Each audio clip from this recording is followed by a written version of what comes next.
Hello everyone, welcome.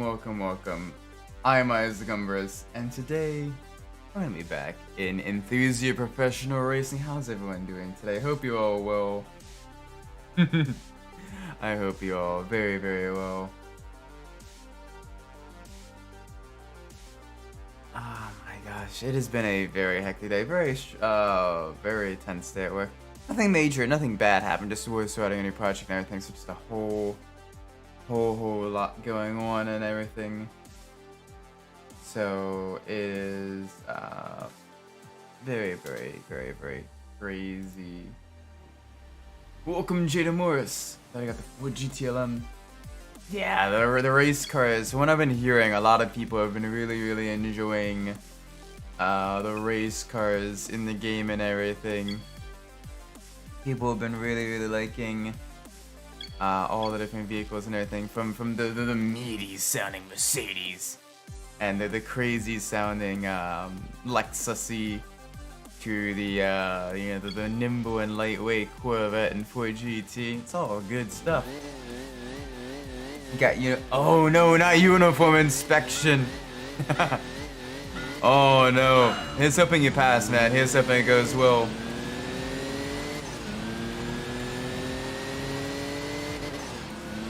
Right now we are trying to do our best in the little tiny smart 4.2 itty bitty car. Turbocharged little engine though, like you hear the turbo blow up out on this now that it's been upgraded. Oh my word, it is a beautiful bean. And they're all competitive. Oh yeah, all the cars. They Forza did a good job balancing them in Forza Horizon. Ironically, I've heard people say that the cars are better balanced on Forza Horizon 5 than they are in Forza Motorsport 2023. Which, if so, is genuinely hilarious.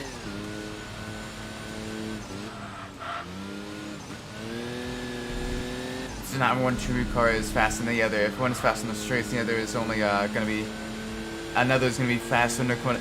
Yeah, that is the purpose of the BOP, balance of performance. That is the purpose of having that, because it basically means that while the cars get their lap time in very different ways, overall in a race, equal drivers should be able to do a race distance in the same amount of time. Which means you get really close battles where drivers are trying their best to maximize the vehicle's strengths. Obviously, for certain tracks and everything, some vehicles are still going to be just a little bit better than others. But yeah, that is the glory of the BOP.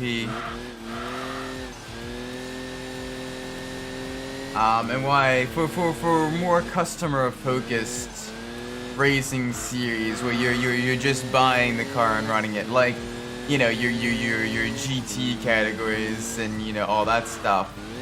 I can understand why that is in place, even if the other engineer side of my brain is like, but like they should just make a better car. Like I get that, I get the argument and everything, but then that leads to the massive spending wars that killed racing series like the Can-Am series and Group C and all of that, where it just got too expensive for people to compete, and so people were like, okay, well, this team's just gonna spend more than us anyway, and to win. So what do we even do? And you saw that happen a little bit during the split between IndyCar or the Indy Racing League and karts during the 90s as well, because people like Penske and the big teams like Andretti and all that stuff were absolutely dominant because they had like serious money, so the smaller teams couldn't compete. The route around the track is actually well balanced between the straights and the cornering. I mean, it's perfect for the actual. Oh, nice! So pretty much all the cars are balanced around that one track. That is good stuff. That is great stuff. Playground games.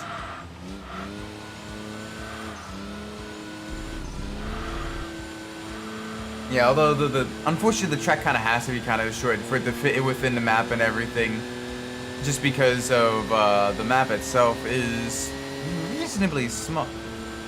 You know, not too large. Like it can be crossed in a few minutes, which means that you can't really have something like the Nordschleife and everything in it. Plus, smaller tracks allow a wider variety of cars to be used on it, even if it does mean the faster vehicles will feel a bit cramped. It allows you to drive more street-focused cars around them.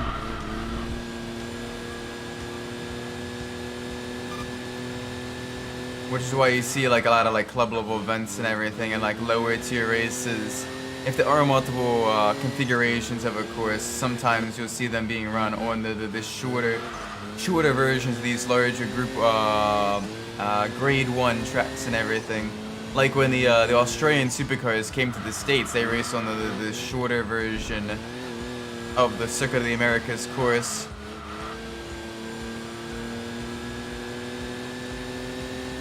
As crazy as it sounds, programs have done a job that not have done better. The track is, I mean, a mile and a half. Okay, a mile and a half is very, very short. Like, that is, you know, very, very, very small. I have to look up the distance. But like most tracks that like GT3 cars run on is like 2.5 miles or somewhere on that range, or just a little bit longer. So with it only being a mile and a half long, that is a very, very short track. That's like Jersey Motorsports Park level of size, I think, if my memory is serving me correctly.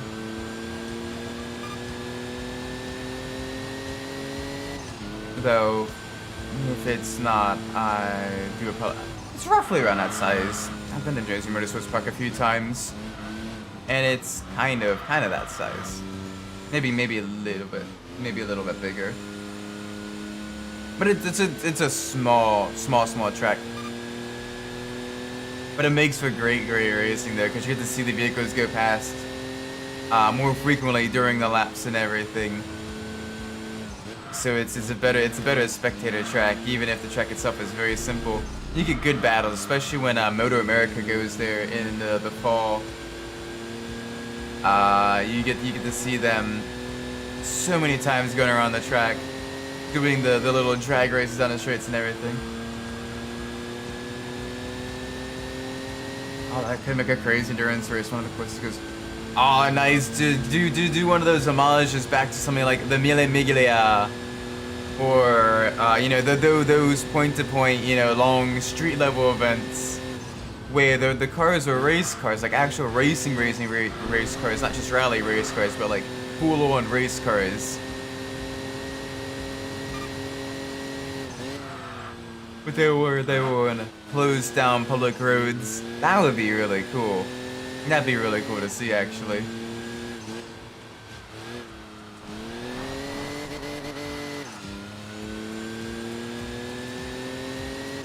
Damn, okay, first place has absolutely destroyed us. Dang, okay, car got a little too itchy with the bump.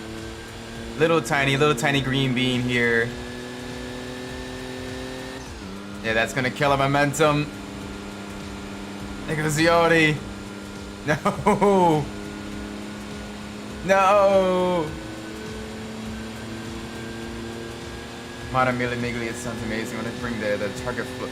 Yeah! Well, technically, I think, correct me if I'm wrong, I think the Targa Florio is still around, just not in the street racing version.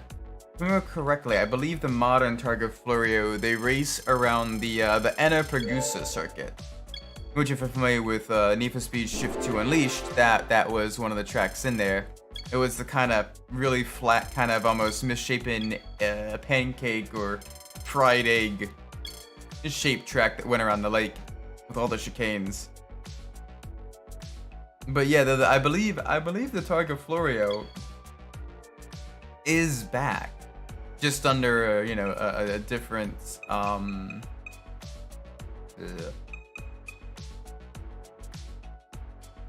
just kind of done a different way, but at least the namesake is back. which is cool. Alright, this may be the final race of the Little Bean. Imagine a 72-hour race on the Nürburgring with the fastest class GT4 cars. Even still, you're gonna have a lot of attrition in that race. Like that is going for 3 days straight. Just absolutely, you just ham around the Nordschleife. I'm not too sure that something like that would be even possible. Like, as durable as GT4 cars are, I get a feeling like you would get a lot of retirements from something like that. It'd be cool though, and that'd be something especially cool to set up like virtually as like a fundraiser and like iRacing or something like that. That would be a good thing to do. Oh, all right. I gotta get past the station wagon. The wagon be slowing me down on the twisty bits.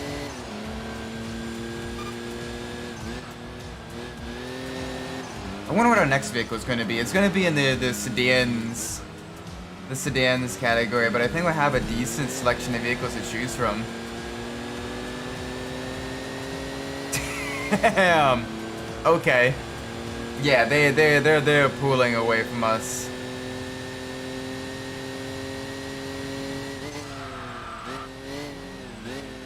I can brake a little bit later than I think I can. It happened in the 60s. The winning car is a 66 Mustang. Nice. I think Juan Manuel Fangio participated didn't win. I have to look that up then.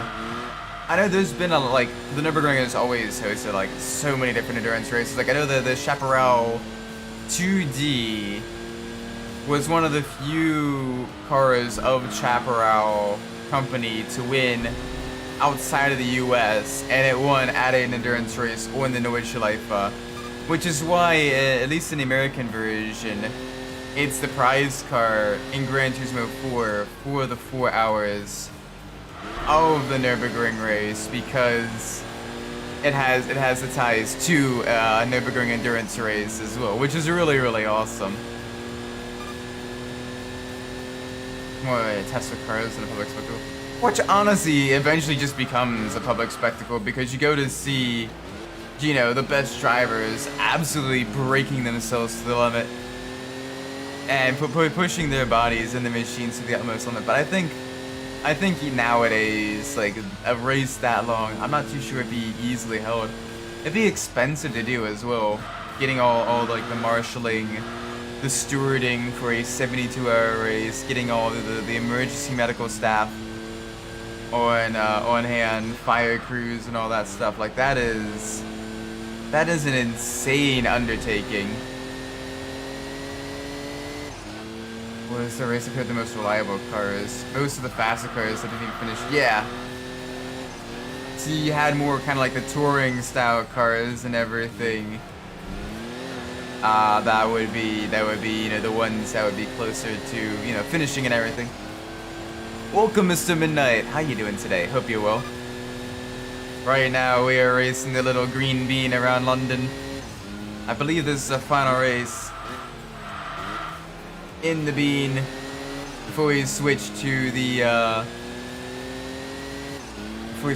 nice sedan. Watching NFL draft right now. Oh, nice. What number are they on? I remember you saying the Ravens. The Ravens have the first Ravens pick is draft pick 30. I gotta watch at least pull up, you know, the new players and everything, whoever the Ravens pick, and see a little bit about like the stats and everything. Yeah, and the car's finishing up front with things like the Alfa Romeo Coupes, your base 911s. Because the base ones didn't have any turbo issues, didn't have to worry as much about overheating, you know, all of that. They were simpler vehicles, probably a little bit easier to control, less likely to, you know, suffer issues with driver fatigue.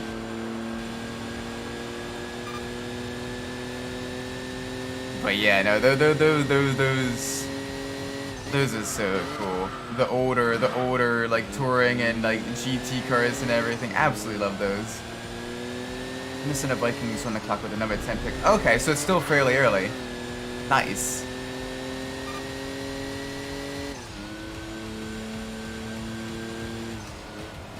Now, I'm trying to remember. I believe you said that the 49ers, they got 3 picks, right? But they're all really late in the the lineup. So that's gonna be real interesting to see what they're able to do with it. I may be a bit wrong there. Oh, this stage is being very annoying. Hang around the outside. Oh, the power though. It has so much more power than me. It just can't hold on to a gap.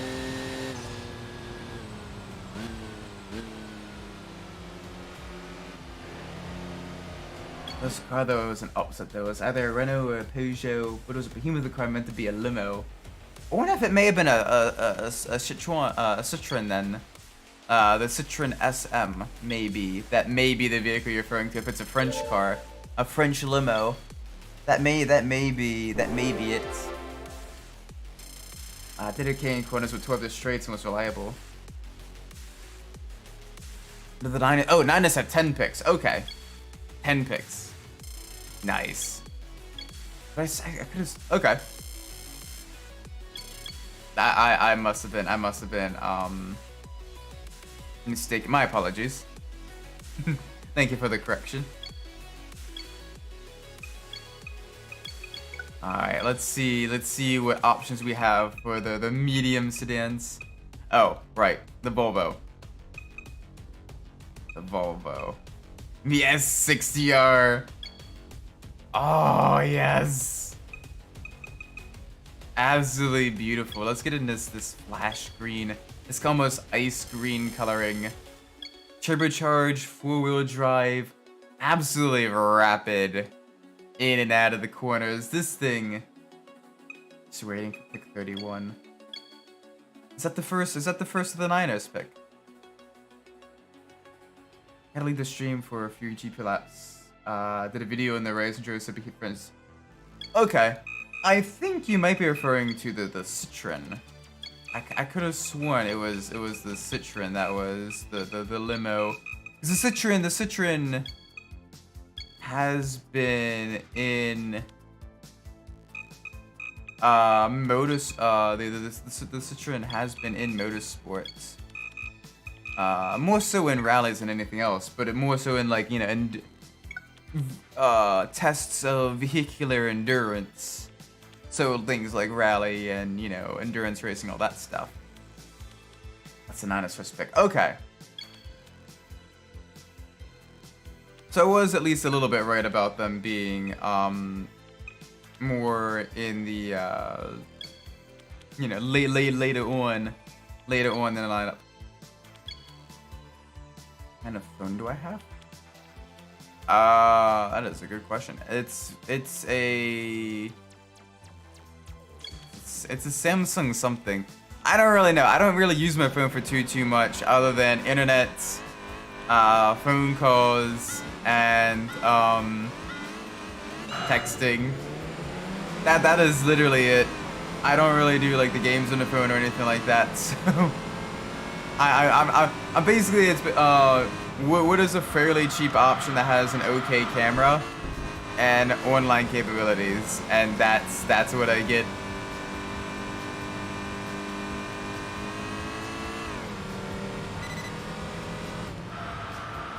Just because it's my phone, one, is a bit of a workhorse for me, and two,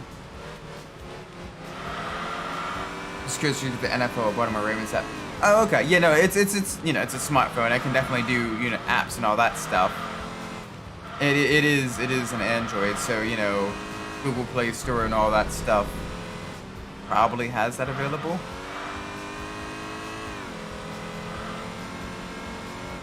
Oh my gosh, the sound of this though. Just even stock, this thing is an absolute monster that punches well above its weight class. Oh my gosh. I love the Volvos they added in this game are so good. They added this and then they added the S70 or a wagon as well. And both of them are just absolute machines in terms of like the straight line speed, the grip out of the corners. Just very maneuverable but planted forward drive cars at the expense of not having that great brakes. Okay. I may have to get that then. Just to kind of get caught up on, you know, the team and everything like that.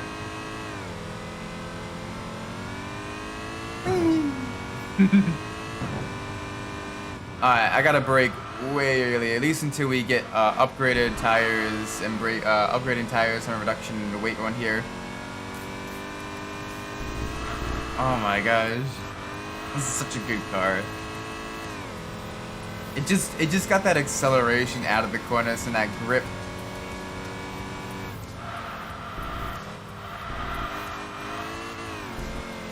There we go.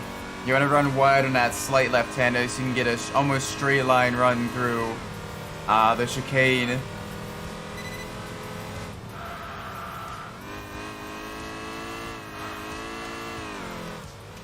This section here, it's all about compromised corners as well. How do you run one to prevent yourself from getting caught up on the other second one? It's kind of in a place. So I mean, with so many people running like Android phones and everything, you know, the fact that there wouldn't be an NFL app on the Play Store would be kind of silly. Like there's an MLB app on the Play Store, I know, because my wife has that one. So yeah.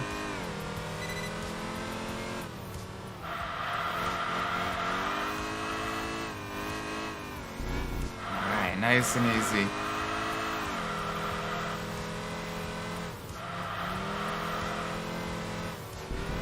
Oh, little bit of a course cut there. I say you cut the course. Gotta slow down and give up the time games. The NFL app and the app for your favorite team. Now what you do is you get the app for your least favorite team and then you leave 1-star reviews. Which team has the best app? Just absolute gremlin behavior right there. Ignore me for being... Dang, JJ McCarthy going to the Vikings? Whoa. Nice. Maybe. The way he sounded, it basically seems like that was a bit of a spice pick.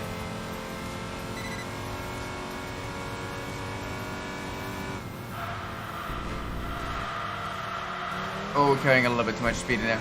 Made it work though, made it stick. Made it stick.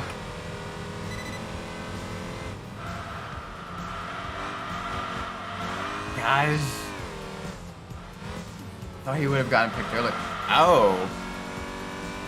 Dang, okay. So his stats are really good. I wonder why teams didn't pick him then. Maybe he filled a role that other teams already kind of had filled from previous years and everything.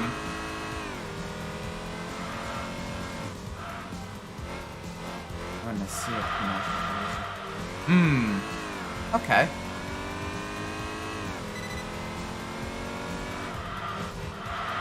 And would forgive my ignorance and my dumbness. Would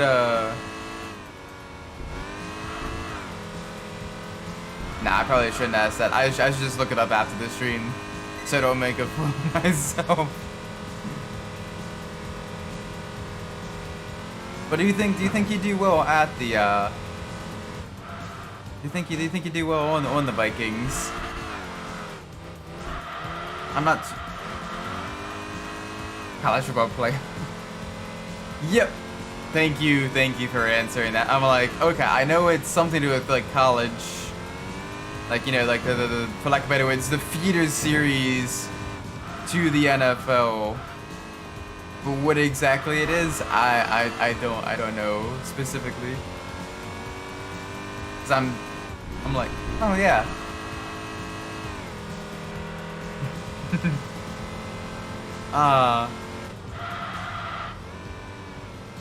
Ooh. Speaking of future series and everything, Prema Motorsports, they run Formula 2 and Formula 3 teams, and I think maybe a Formula 4 team. I know at the very least a Formula 2 and a Formula 3 team, which are feeder series for F1. They are planning on creating an IndyCar team. So we're gonna have Prema racing in IndyCar, which would be kind of cool because that'll allow other junior F1 talents to test their might against, you know, some of the drivers racing here in the States. Give them a little bit of oval experience too. Maybe give them a means of jumping over into the American open wheel racing scene as well. That'd be really cool. Honestly, with so many F1 teams getting a backlog of drivers in their feeder series, it would be a really cool. Be really cool to see other F1 teams create an IndyCar team to help kind of keep the flow, the flow of the you know, the drivers strong. I remember I said that NFL awards accounted for the year this season. Yeah, the season started, not the season ended. So that was.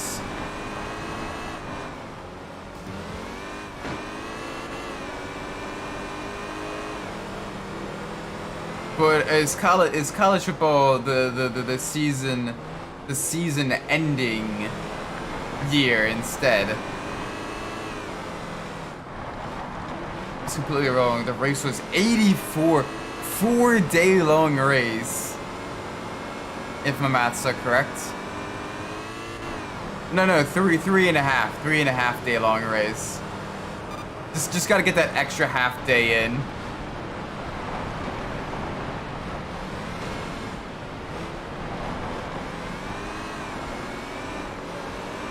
And the car I was talking about was the Tatra 603. Oh, it was a Czech car. Oh, nice. Greg would love to hear about that. Then I gotta send him some links to that. The Tatra that raced in the Nürburgring race, especially because he absolutely hates the Nordschleife, but loves the cool Czech cars like the Skoda and everything. And damn, okay. This car is not that great off-road. Or no, car is not that upgraded. There's one exception. The Pro... Okay. Gotcha. So that is counted for this year. Even though it's technically still the... That is so strange.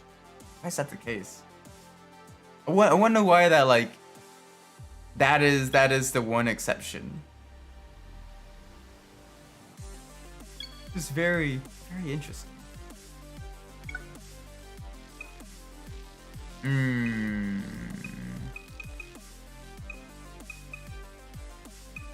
We can do an Nürburgring race. 2024 Pro Bowl is the 2024 Pro Bowl game. Okay. Gotcha. Nice. Nice. Nice.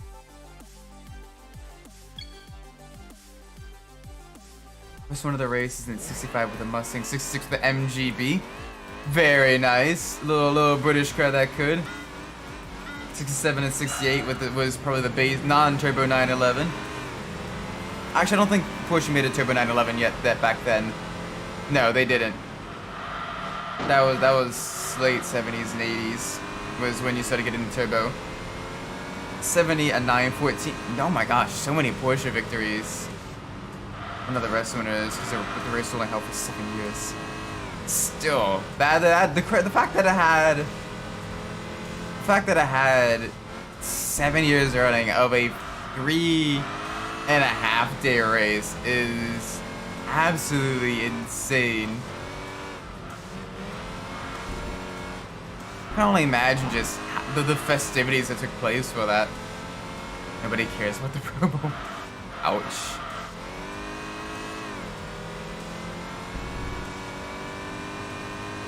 have a love-hate relationship with the Nordschleife.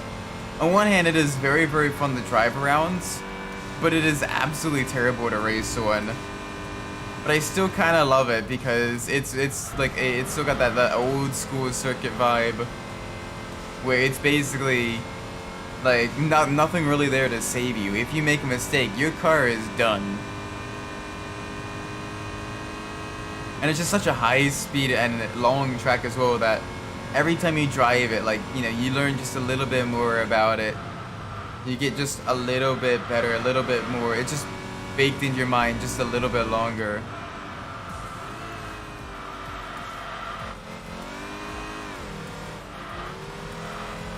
The cool thing was that it was used not only on Nordschleife, but the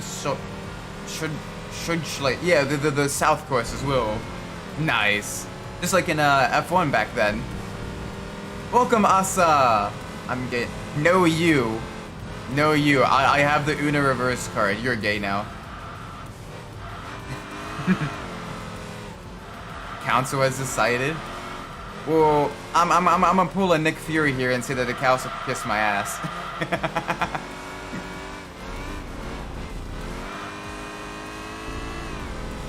I recognize the council has made a decision, but given that it's a stupid decision, I've elected to ignore it. Too bad.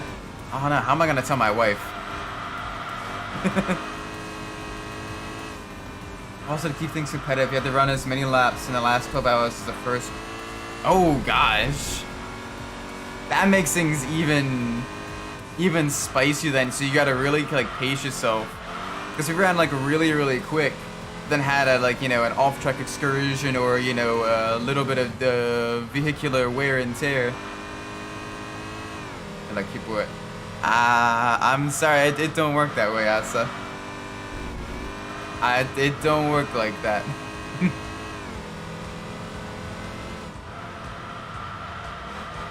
But hope you will anyway.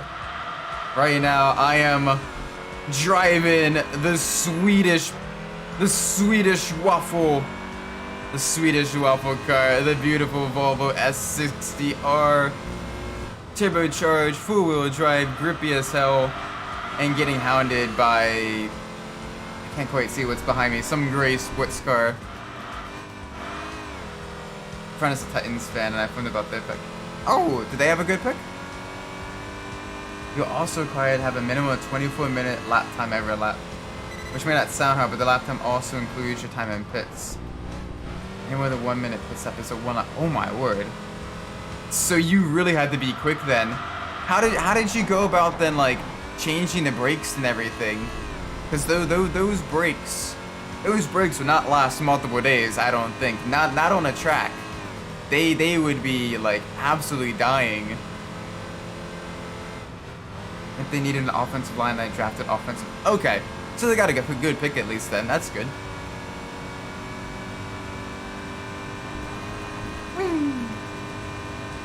Oh, we got a Z, a 350Z behind us. Come on, Volvo.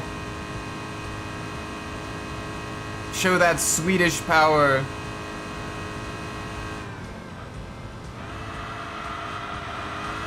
How I do love the Volvo R models though. You don't see too many of them in the States, but oh my gosh, they are absolutely amazing. Especially the ones that you get people that are crazy enough to end up tuning them. Oh my word, some of them go really hard. Although the big tuner car in the States that I've seen is the 240 wagon. Because those ones I've seen so many people LS swap. Or yeah, usually LS swap, but occasionally 2JZ swap those, and dang, they are powerful. They are super cool. And then we go into the pit, start the engine, go, and pit every lap to finish the repair. Oh, that seems very unsafe.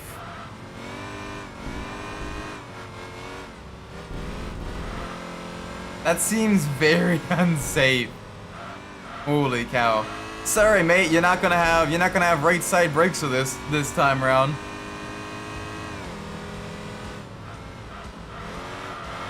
Lots of quarterbacks getting drafted.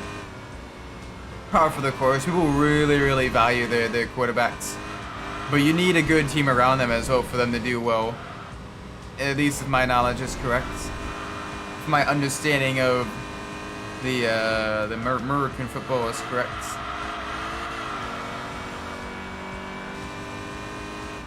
Gosh, I love the blue-green color in this car as well.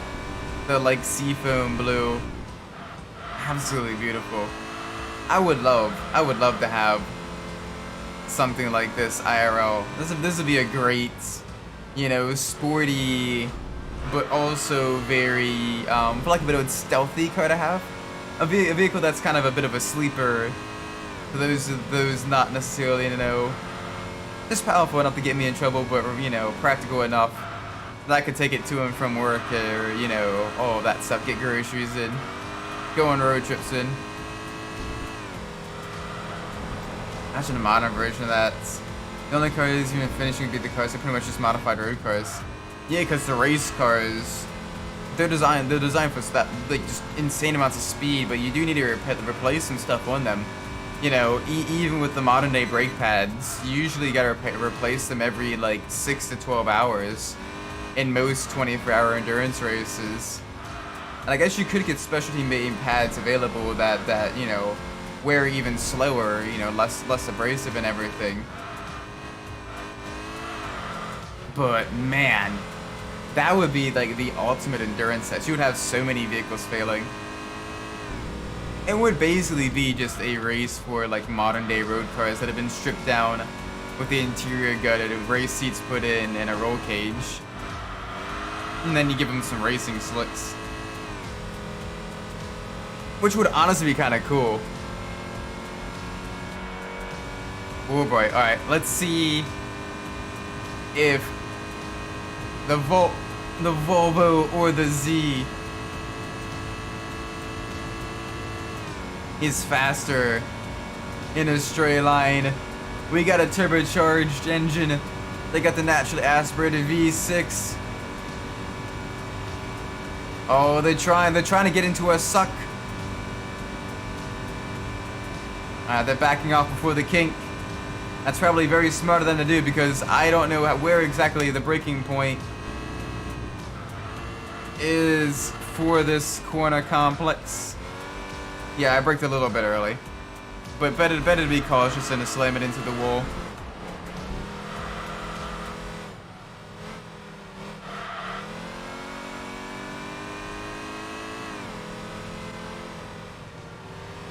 People asking Kimi Raikkonen why I decided this in such a hard race. Oh boy, it sounded fun when I was born. I wanted to drive a car, and the team leave me alone for a long time. Plus, also need to break an engine on a new car. He just enters in his own personal car, just, you know. That would be hilarious.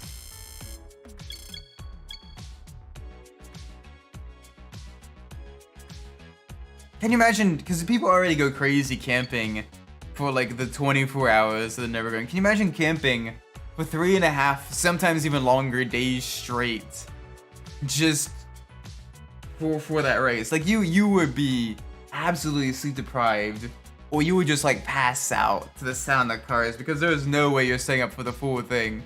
Absolutely not. I would say the modern version, lap time and the pit time. Yeah, definitely. Mainly one, because of safety reasons. You do not want people driving out there in only partially repaired cars. You want to make sure that people are, you know, driving out there in cars that, you know, safe enough to take on in Nordschleife. Especially as cars have gotten faster. And like that'd be crazy.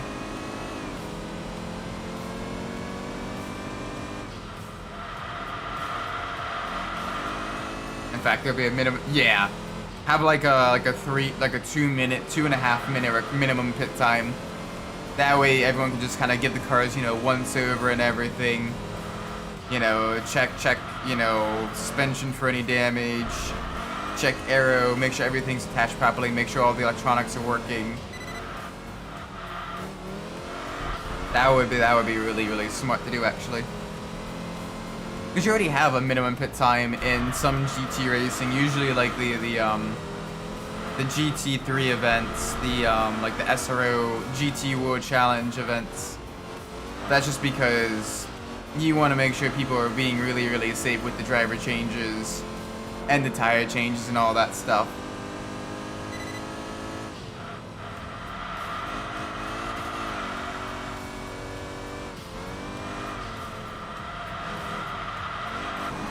Oh, come on, get out of there, get out of there. There we go, that's a little bit better. And oh my gosh, the sound! Once you get the engine upgrades with the turbo cars, you just get the turbo blow off. Oh my gosh, it sounds so good.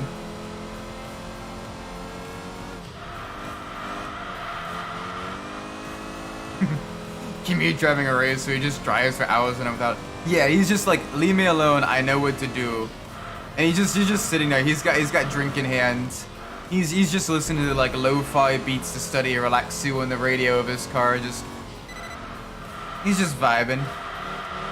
He's going down the back straight of the Nordschleife at, you know, 150, 160 miles an hour. He's like, this is good. This is good. Got about 2 more laps before the next pit stop. Just takes a sip of like a teacup. Oh my gosh. I mean, to be fair, when Kimi did a little quick stint in NASCAR recently, he did surprisingly well. He did decently. So I do want to see him back in Motorsport. Same with Sebastian Vettel. It'd be cool to see both of them and then another like driver in like the World Endurance Championship or IMSA or something like that, teaming up together in like the GTP class. That would be absolutely insane. Cause then I would definitely buy tickets to whatever American events they go to you know get their signatures, get their autographs and everything, and to watch them drive in person. So unfortunately, I've never been to a live F1 race. I've been to other live races. The F1's always been just a little bit too expensive for me and my family. So, you know, WWEC, IMSA, all that stuff is the way to go.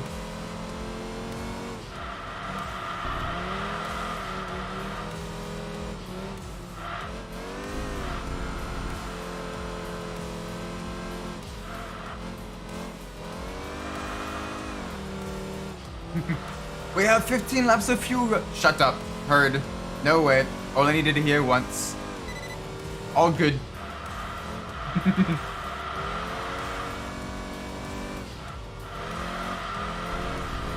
Ah, Kimi. Mr. Raikkonen.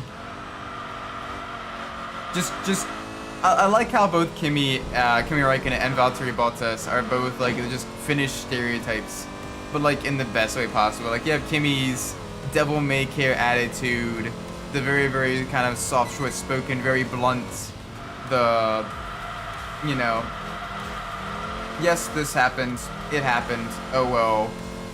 And then you have Valtteri Bottas just being an absolute little gremlin, just being super silly. And being like as close to a European redneck as possible, with his skinny dipping, with the going bare carbon, shall we say, in some pictures.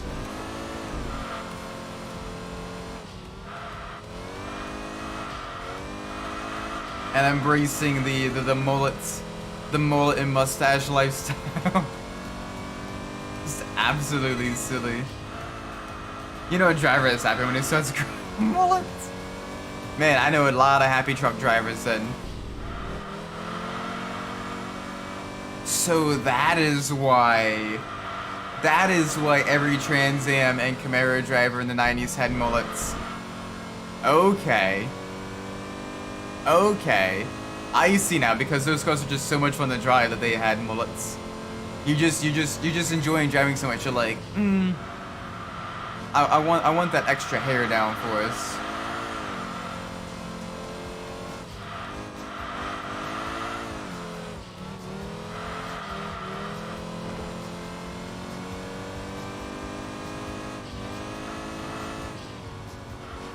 We're doing surprisingly well. I was expecting the AI to be a little bit trickier going through here.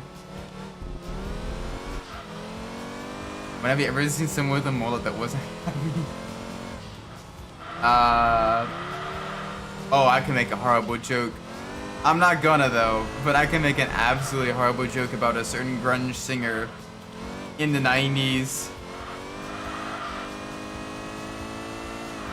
I shouldn't though. I really shouldn't.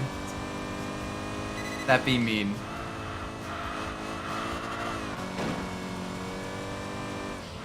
I got bumped. Say it. I mean, to be fair, actually, a lot of grunge singers in the 90s had mullets. Not just the man who lied about not having a gun.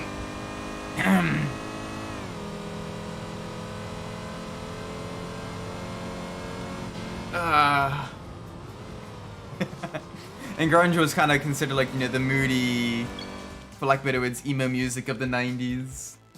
Granted, I still like grunge, but like, you know, it was that kind of like more depressed, kind of melancholic music of that time period.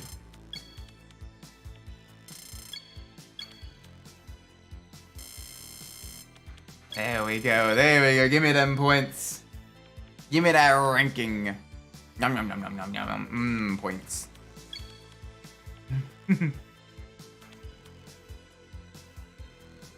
Ooh, wow, we got a forward drive race.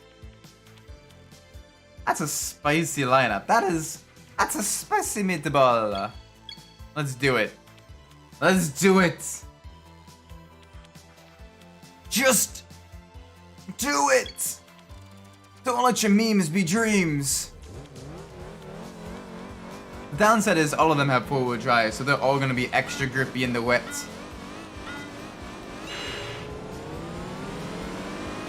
But hopefully our Volvo can get the job done. We do have that lowest speed acceleration compared to some of the other vehicles here, and a fairly short wheelbase, so we may be doing pretty good.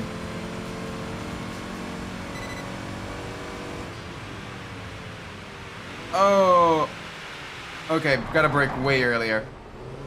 Gotta brake way earlier than that.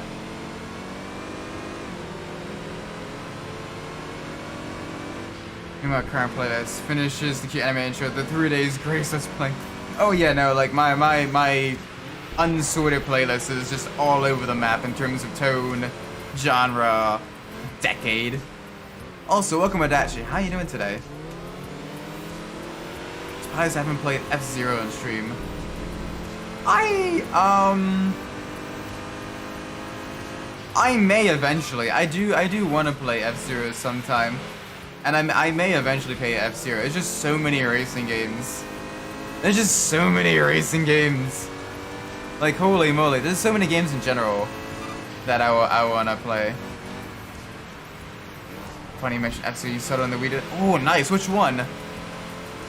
Which F-Zero? Granted, most of them are really, really good. Like, I got a soft spot for the original F-Zero. Yes! Nice. Do you know when you go over jumps, you can press back to go further? That is important in a later Grand Prix, where if it seems like a jump is impossible, it is possible. You just gotta pull back to make the jump. The guy from I Was Caught by the Villain had a mullet that he did not like when people were reading it. Aww. That's sad. I don't know, we should bring mullets back. Just for the fun of it. Redout is essentially F-Zero with modern graphics and a story. And then you got Wipeout as well. There's a lot of decent anti-gravity racers on the market. You got Redout, you got Wipeout. You got Ballistic NG. When you get a chance, you should message AG Radium on my server. If you want like the best anti-gravity racer recommendations, because he plays like all of them. And he's a big anti-gravity racer fan. But maybe we should bring mullets back. They're already back. Nah. Make them like fashionable. Make them in again.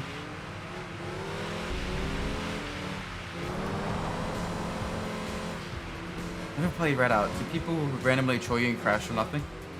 I mean that's unfortunately most racing games. Especially any like kind of more arcadey racing games. And even in The Sims you get some people that are just people that are too incompetent to operate a blanket. Instead of a ton of virtual console games. Nice! Any in particular that you're really excited to play? I bet there's a lot of really good ones. Yeah, Wipeout's a classic. I played some of the Wipeout games. And I played some of the F-Zero games, but I haven't played Redout yet. I probably should.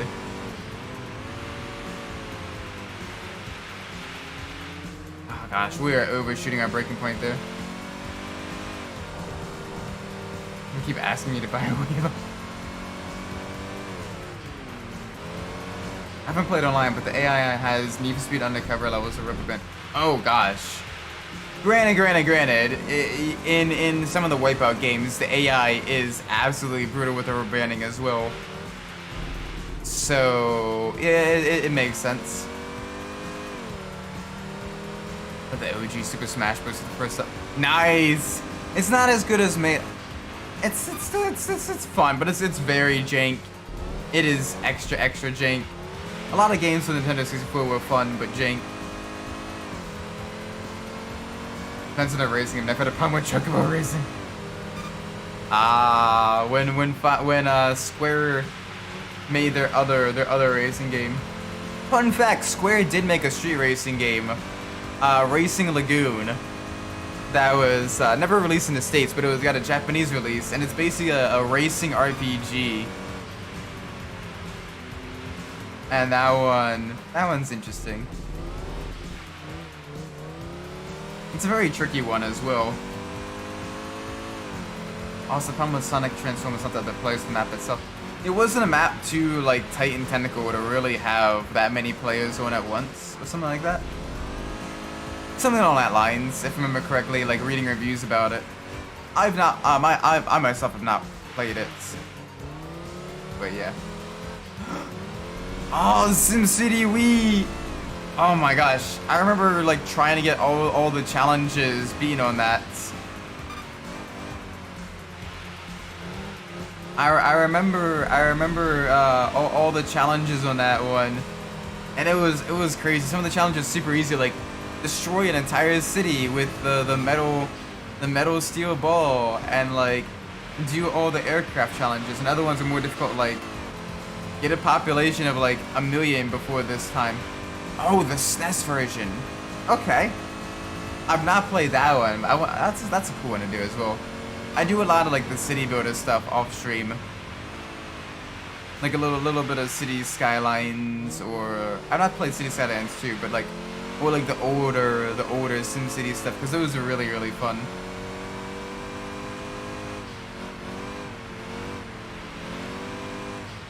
Squaresoft was the OG. Square Enix kind of sucks. Yeah, kind of.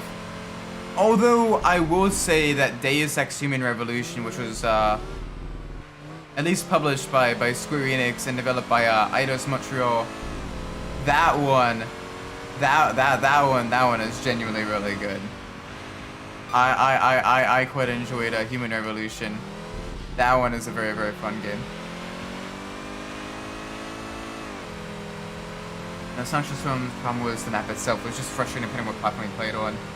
And at the time tries to do specific, oh geez, so it's basically do it here, or you just have to start, yeah, you have to start over if you like miss like one little mistake. That's annoying. Yeah, Souls-like game with Sekiro-style combat takes place in Egypt. So basically like a modern kind of like Prince of Persia type of game almost. That'd be cool. That would be really, really cool actually. You have to memorize the entire, oh my gosh. And depending on the size of the map, that's not easy to do. Especially at the speed you're going as well. Big oof.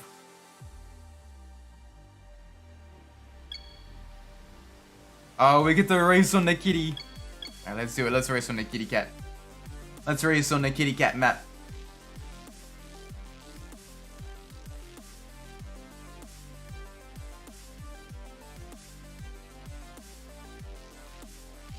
No. Let's do this. Oh my gosh, this I would love to see this map ported into a set of quests as a mod. It's just a very fun course to drive on. You got all kinds of different corner variations, from tight hairpins to S curves to wide sweepers to bank corners. And it's genuinely just really, really fun to drive. It's a shame the AI are a bit of a pushover on this map, because like you get some really, really good, like if you're playing with like other players, you can get some really, really good racing on here.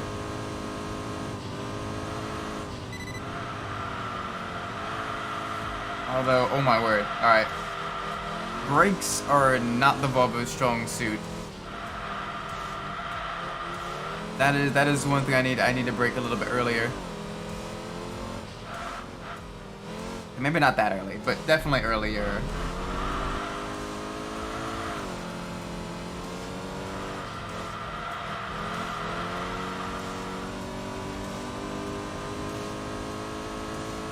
Alright, under the Dunlop Bridge. Yum. Oh, speaking of like ideas and everything and pitching ideas. So I got an idea while browsing Twitter today. Alright, someone posted, cause I do watch a lot of like 3D printed stuff. I do follow some like other 3D printed stuff. There's some good games from Square Enix, but Squaresoft had Tubal. I never played that one. Streets of Rage. A Streets of Rage ripoff. Okay, that's what Tubal is. I have played Streets of Rage 3 and Streets of Rage 4. Both of those are really, really fun. Chrono Cross. Haven't played that one. I heard that one's okay-ish.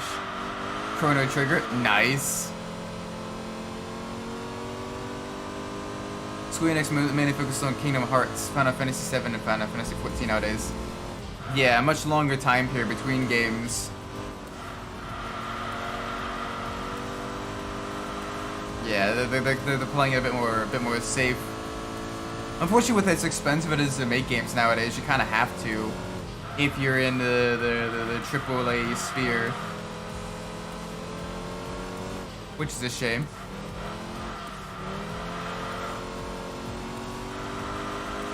But yeah, back to the idea. So I was watching, someone posted a failed print where the print came out all like spaghettified and everything.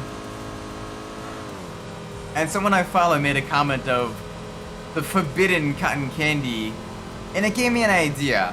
I'm not sure if it exists yet, but I wonder if there's like a printable sugar ink that you can use in a 3D printer, or you can create something like that for a 3D printer. Because then what you could do is you could start a candy store where people order online, and they pick like the weight of the candies and everything. Like how much weight they want in their candies, the flavoring of the candies as well, because you get like different flavors mixed into like the printable sugar ink. And then they can upload like a step file or a solid file, and then you could get the candy store to 3D print your candy in the shape of that step file. So like, if you want to, you know, let's say, you want a candy Thor's hammer, or, you know, a candy USS Enterprise, or you know, a candy,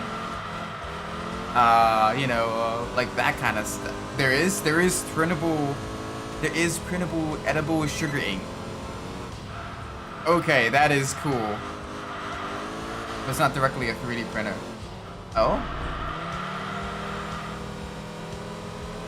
Yeah, but with a 3D printer, they would probably reduce, like if you had like printable edible ink or like printable edible material, like then you wouldn't need to constantly retool molds for like specialized, you know, stuff, so you can have a smaller amount being made at a time.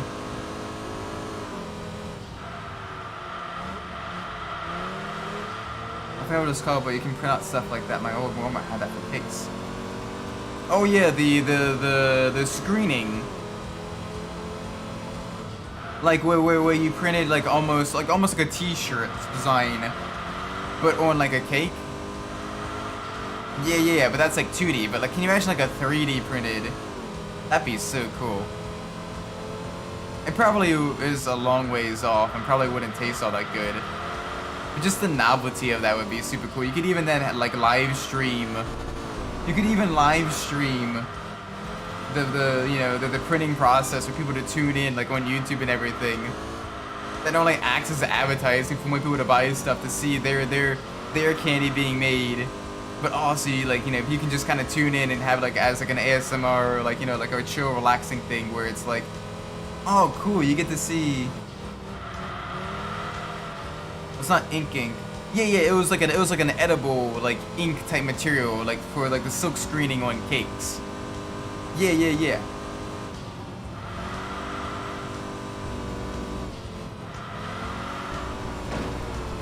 But you can print out a design or flavor and we would put it directly with you. Oh, that is cool though. That is really awesome.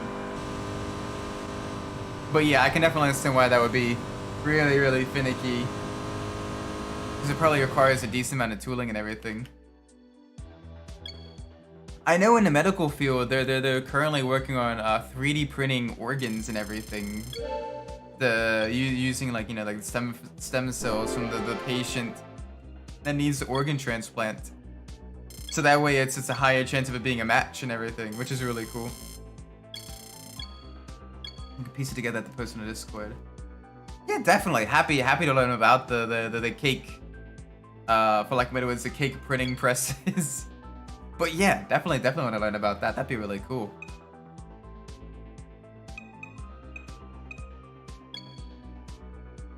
Ooh, what up against? Volvo versus Stratos. I don't think that'll go well. Ooh. That's a spice pick. That's a spicy meatball. This is a bit better. Back at Tsukuba. Whole bunch of four-wheel drive cars all gripping the road, tearing up the tarmac, laying down a rubber.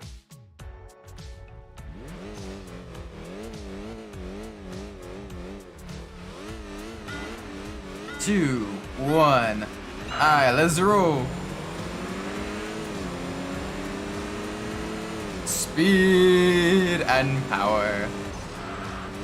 Alright, that Evo is gonna dive me. I'm gonna give him just barely enough space on the inside. He still pushed me just a little bit wide.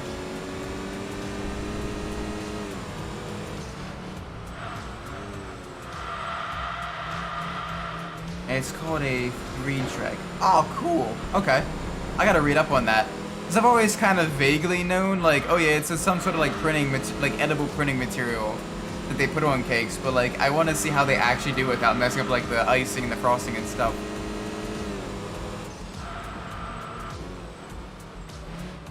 That's really cool though. You get to put like, you know, all the 2D designs on your cake and everything.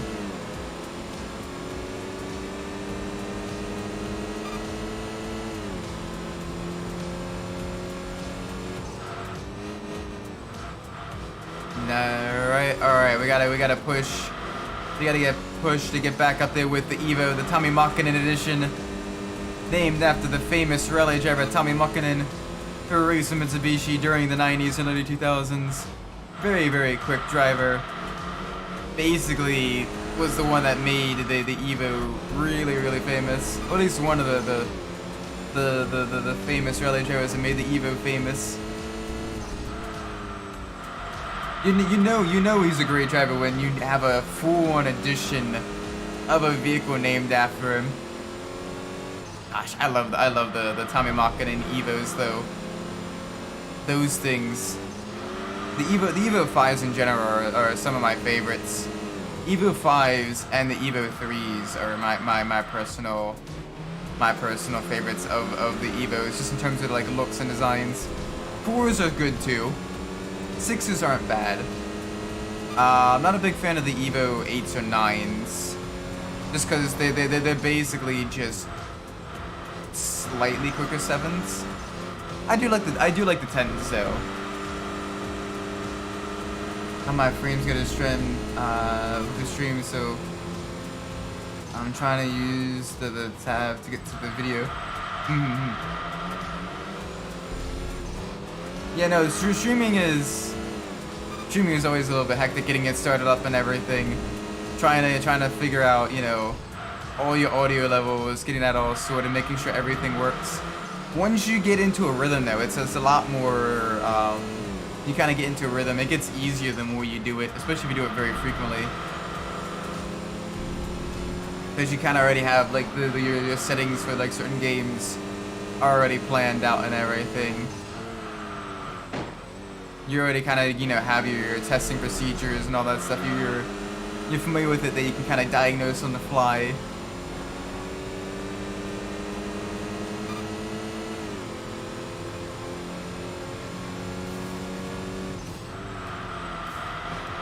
Alright. Come on, I gotta get this Evo. We're right up on it. And it keeps bugging me for the Evo GP 2024.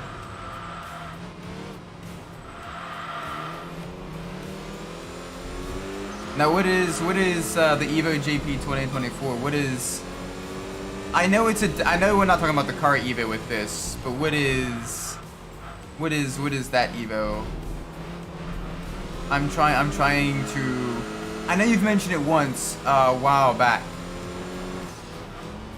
but my mind is blanking right now. I mean, he is live streaming my help. Oh, okay.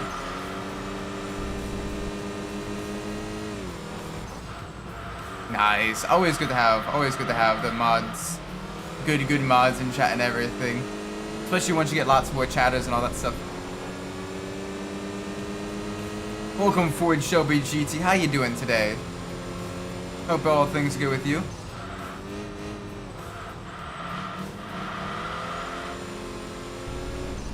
Instead of opening a new tab, I just go there and press back low. Oh no. I'm gonna get my analytics of this stream. It's gonna be,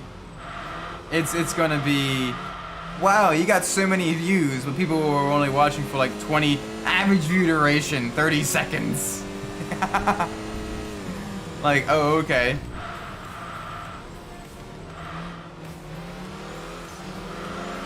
Clean my whole house. Oh, nice, you're doing the fall cleaning where you are, since you're in the southern hemisphere. Nice, nice, nice. Well, I know what Evo is. I know you've told me once, but off the top of my head, I cannot remember what it is. I believe it has to do with fighting games, but my mind, I'm getting a little bit of mental fog and I can't remember it, so I apologize on that front.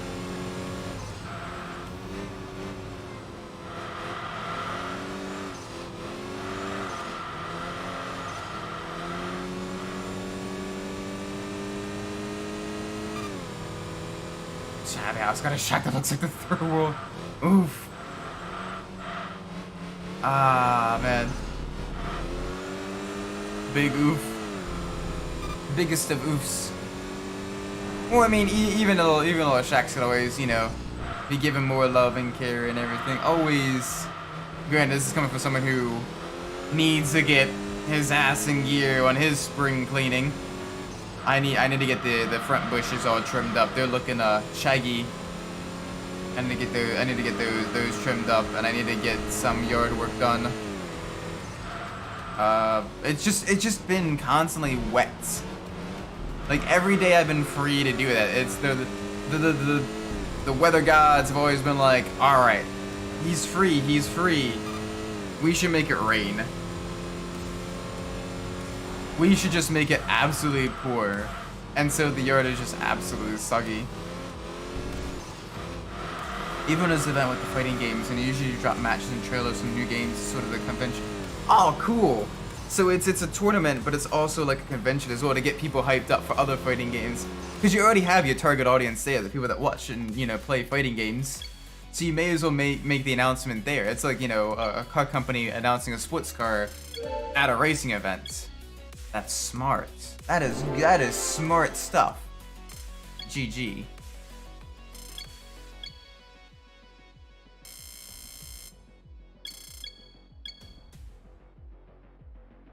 I'm gonna get a drink of water real quick. Ah, there we go. Wow. Now we got the Dragon Fest.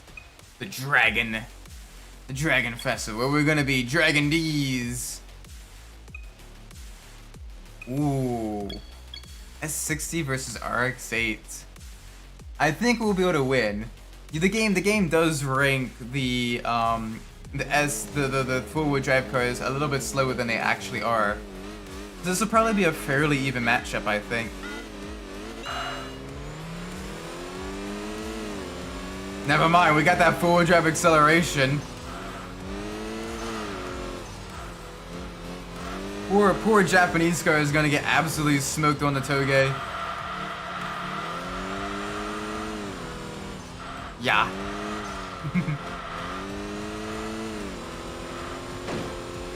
That is really cool though.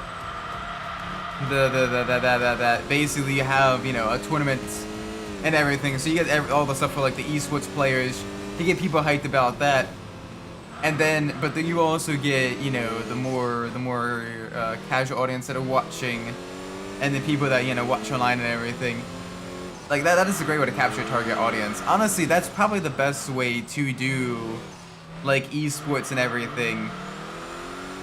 Is like, you know, if you have like a sim racing esports, you know, you use like the tournaments and everything like that to, you know, announce like new sim racing paraphernalia, or you know, ooh, new update to this game or whatever. Like that would be really cool. Get people hyped for that stuff as well.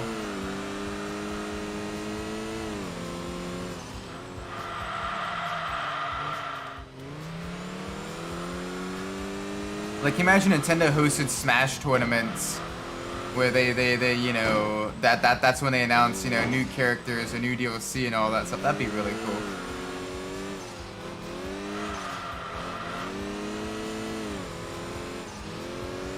Or like a Need for Speed esports tournament where that's when they do like their content drops after it's done. Or like right at the end, once like all the tournament's pretty much over.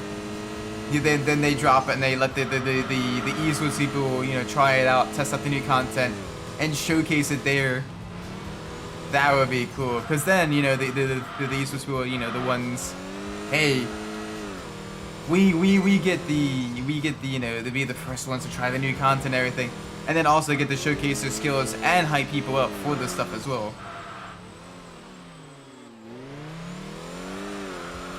Isaac is a good age to really invest in.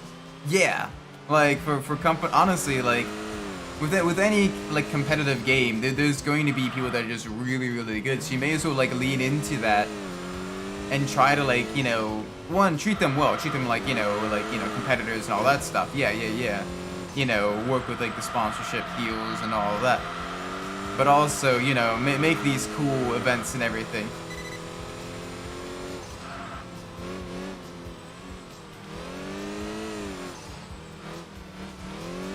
Nintendo hosting Smash is like winning the jackpot lottery. Yeah, it's which is annoying because, like, arguably, especially amongst more casual audience members, like Smash Bros is probably a lot of our first, or among our first fighting games. So you get these people, doing these Smash tourneys and everything. Nintendo may as well host, the tournaments and all that stuff, and bring in the dollars themselves as well with like the attendance fees and everything. But also then, get people hyped up and use that for the marketing and all that stuff. Like Nintendo is weird. They're both very, very pro-consumer and very anti-consumer at the same time. Like on one hand, like the content they make is genuinely good stuff. But on the other hand, like whenever fans try to do anything with that content, Nintendo is always, like there with the ban hammer with the cease and desist. No, little Timmy. This is our toys. You can play with them, but only the way we want you to. Like, fuck her off, Nintendo. You could do so much more, so much better. But they just don't. Which is a little bit annoying. I have probably very much angered a Nintendo executive watching this right now, and I'm sorry, but on the same token, I speak the truth. I mean, I didn't even want the football without her being in the Switch only skin. Yeah, like that's annoying. The exclusivity deals and everything. That is that they can bring in the dollars for nothing, so I bother base. I mean, yeah, they already have so many cash cows, so it's not like they're hurting for money. But it's one of those things. It's one of those things where like you want people, you want the rabid fan base to continue to support you. You don't want them. You don't want to scorn them and make them go sour.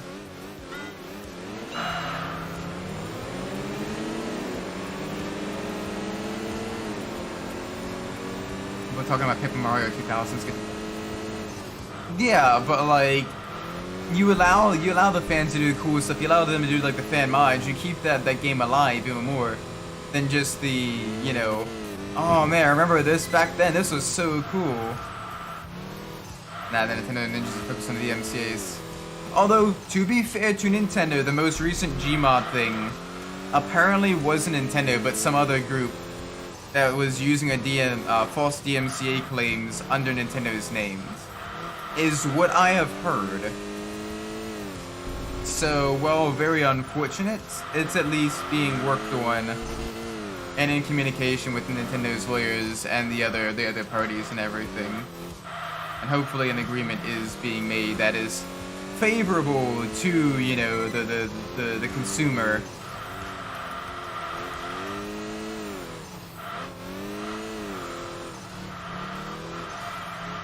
Oh my gosh, the turbo blow off. It sounds so good. Oh, little bonk. Little tippy tap there, a little bit of an itty bitty bonk.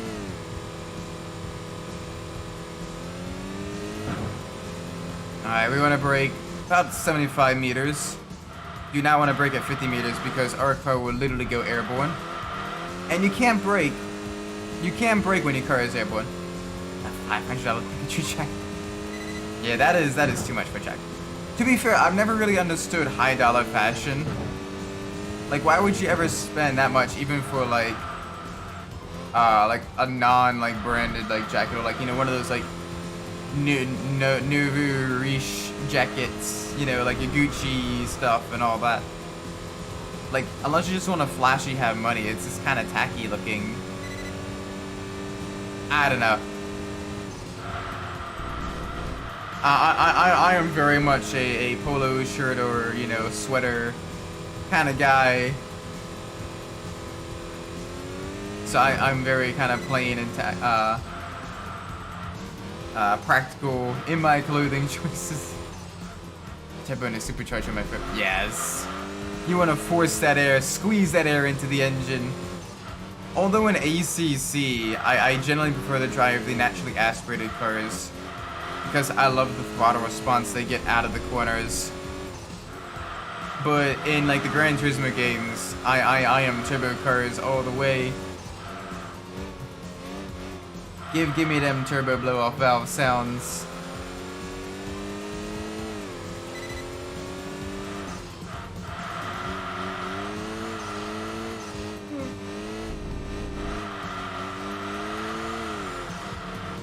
Alright, I gotta watch that corner though. It is banked outwards instead of inwards.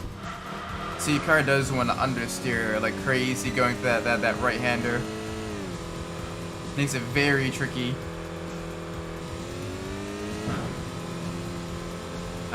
Brake right at the end of the Sunoco. And don't let off the brakes. No, Goodyear billboard. I don't know why I said Sunoco, because there was also, I guess, a blue and yellow I saw out of the corner of my eye.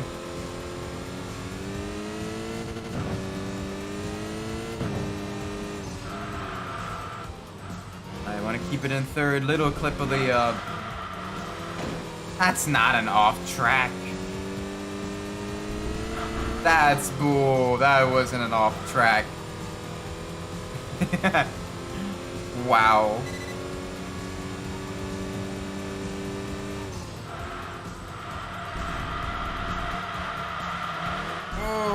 Okay. Tried to carry a little bit too much speed into there. Rear got a little bit dicey. Probably shouldn't do that.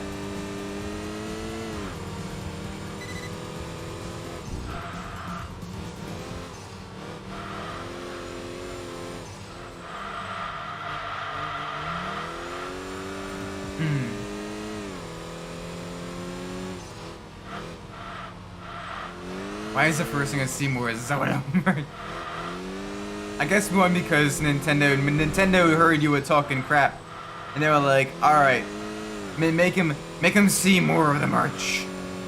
And two, I guess, with the Tears of the Kingdom still being like really popular and everything, people be buying up that Zelda merch.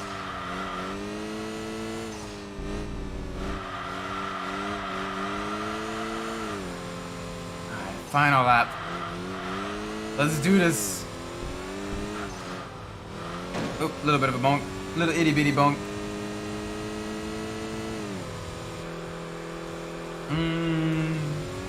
It's just such a good looking car as well. Like, it's practical. It's, you know, very sleek looking. But like, it's just nice. Like, it doesn't look all that dated either. It looks pretty modern. It looks good, actually. It looks really good. Like, its design has aged really well. Like, replace the headlights and taillights with the LEDs. Or, yeah, the LED bulbs and everything. And you've got a fairly modern looking car. See a yo-yo Pokeball ice cream? What is a yo-yo Pokeball ice cream?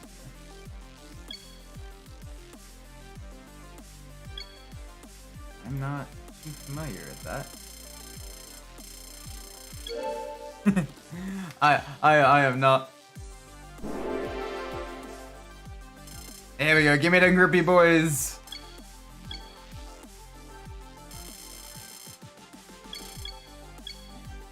Give me the extra grippy boys.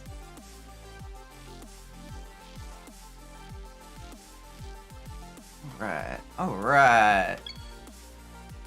One more race. Hopefully we can enter some RS races. Speedy Carnival.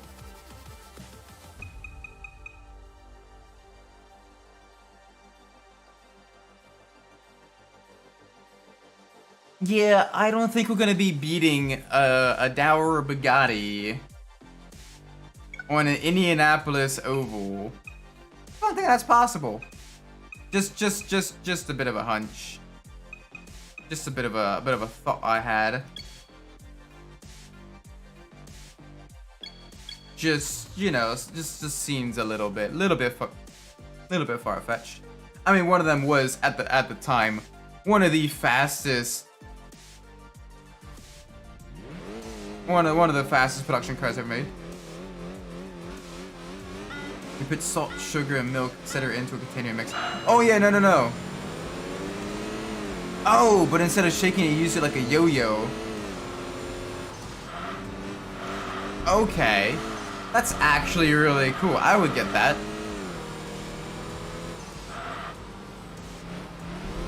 I would honestly, even if I am horrifically lactose intolerant, I'd still get that. And I'd probably still make ice cream, because I like ice cream. I feel like I love any type of cats, big, the domestic and the big kitties. Oh yeah, no, I love my kitty cats. They're just absolutely adorable. But I especially prefer my domestic kitties because you can cuddle with them and they lay on your chest when you're sleeping. And they're good beans. All kitties are good beans, but some beans are better beans than other beans.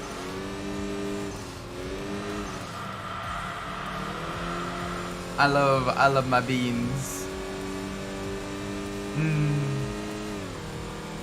I love how cute the little paws are as well. Like, oh my gosh, it's just so adorable and tiny.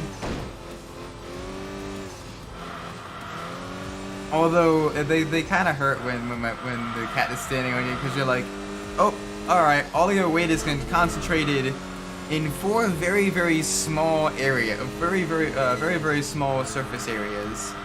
Can you, if you're gonna be on top of me, can you lay down or sit or something? You do know you can make ice cream with lactose free milk. I can, yes. And also almond milk as well. But it's not the same. At this point,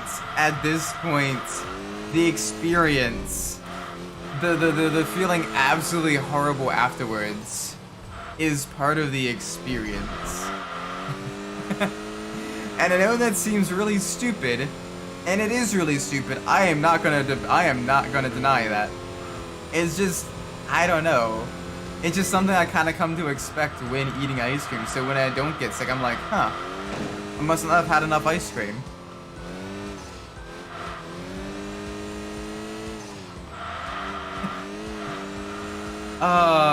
Yes, is it silly? Yes. Is it stupid? Also yes. Am I destroying my body by doing that? Probably. Do I care? Not really. Is it tasty? Yes.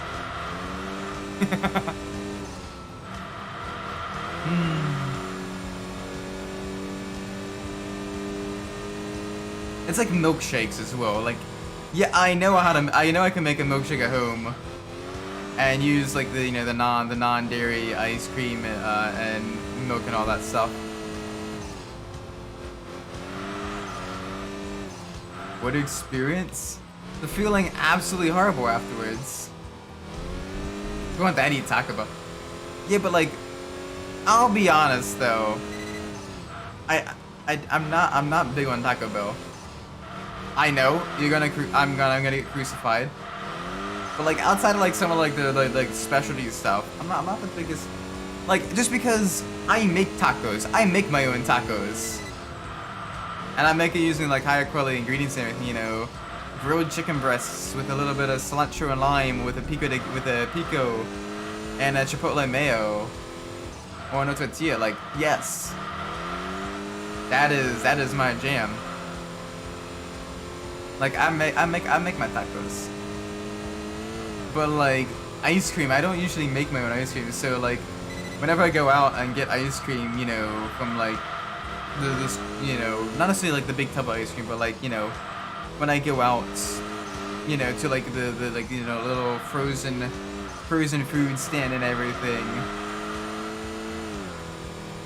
Honestly, it tastes the same. It does, but it's just one of those. I've come to associate ice cream with just feeling horrible afterwards. But I still love the taste, so it's part of the experience. But yeah, no, if honestly, joking aside, if I were to make my own ice cream, I probably would use like either almond milk or like the non-lactose milk. That would probably be a lot better. I stopped eating Taco Bell after seeing they use expired. Ooh. Oh gosh. Oh gosh. Expired. It's turning a little bit blue and fuzzy. Ah, that's all right. We'll just put in the dollar enchiladas. Like, oh gosh, that's gotta be so gross. So I don't usually eat fast food in general. We always make our own ice. Oh, nice. Frozen food stand? Yeah. Okay, so because in Maryland, you know, we get winter time, but we get summertime as well. So, you know, we get cold, we get warm weather and everything. Not the Mexican questionable car. I mean, also maybe there is a very, very friendly Latino man that does run an ice cream van that does go through the neighborhood starting around like May. He's super nice though. I like getting the ice cream sandwiches because he still sells them for like $2 ice cream sandwiches, which is fairly cheap. He's super nice. But also there's a frozen food stand not too far within walking distance of my home. That's they make everything from like shaved ice, snowballs, but they also do like milkshakes and like ice cream and everything. And basically it's, you know, it's seasonal. So during the wintertime it's closed up and everything, but like usually like mid-April they open up, you know, for the first you know, time of the season, and they usually go through like October. And it's just really, really nice. All right, so no premium sedans anymore. We do have one. Yeah, that's what I was talking about. Yeah. But those are basically the two places where you get your frozen desserts on the go. Gosh. So the ice cream for like 50 cents. It's not that cheap, unfortunately. But, you know, the guy is super nice. He's super chill and everything. He's a retired older gentleman that's basically like, well, you know, I got bored during retirement and everything. I'm still getting my pension and all that stuff. So I bought a food truck, turned it into an ice cream van, and you know, it's always fun to, you know, bring a little bit of joy and everything to the neighborhood. Probably make some decent money too as well, because sometimes he just does things at like events and all that stuff as like a dessert van and everything. But yeah, it's like a full food truck and all that stuff, and it's really nice. Like full food truck, but he sells like frozen goodies and all that stuff. I'm a big fan of the, if I want a more dairy treat, I get the ice cream sandwiches. I used to love the Choco Tacos, but they don't sell them anymore. We need to bring back the Choco Tacos. Those were the shit, man. Those were good. We need to create a petition to bring back the Choco Tacos. Yeah, we don't have a stand here. We had a Mexican dude and a gelato. Oh, gelato's good too.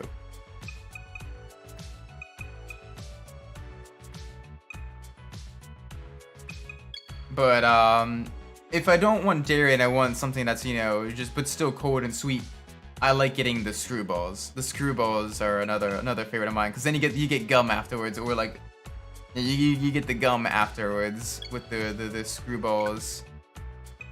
And oh my word, those are good as well, because the ice cream itself is just a little bit sour, and it's the good stuff.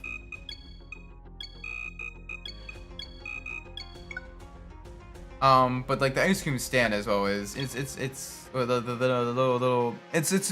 specialize in snowballs. But yeah. Draft is 2.5 hours in and we're only at pick 21. Holy moly! Why are they taking so long? Is something at Walmart? Okay, I need to schedule a trip to the wall, the world of the wall, the wall of the marts, because yes. 2:57. This is gonna go all night. Granted. The longer it goes on, the less there's gonna be to pick from. So, you know, it will, you know, gradually get faster and faster and faster. But damn, that is a lot of picks. That is a lot of picks. This is gonna go till like, what, 2, 3 a.m., maybe later. Or is it gonna just, they're gonna like to stop, take a break, and continue it like tomorrow night? I'm not too familiar with how the draft works, or like timing and everything. Oh gosh, people getting punting. They said the draft is gonna go until the 27th. Dang, three days. 3 days of drafts, or two or 3 days of drafts. That's a lot. Is it normally that long, or does it normally go a little bit quicker than that?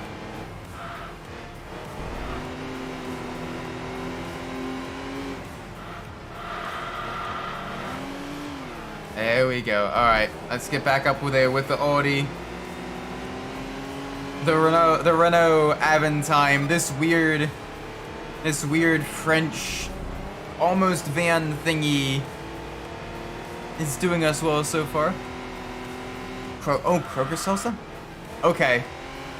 I need to get me my Chaco tacos, because my grocery store stopped selling them. So I need to get the Chaco tacos. Give me the taco of the Chaco. Yeah, the NFL draft's usually. Okay, so at least it's not like, you know, going on excessively long, like longer than it should. Or at least, you know, not longer than expected. Honestly, this thing sounds pretty good. The Aventime. It's kind of a van thing. It's basically a two-door van. You don't get the extra doors in the back. You just got really long doors instead, which have got to be really heavy and finicky to open. And also really difficult to use in like high traffic areas. This vehicle did not sell well. It did not sell well at all. It was a very much a kind of an artsy experimental project that somehow made it to production, but it was not a strong seller. You get less practicality than a van, but it's not really like sporty like a sports car.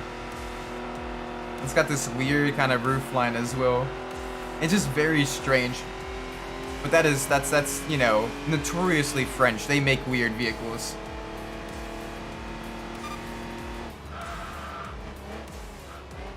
The French like making weird cars.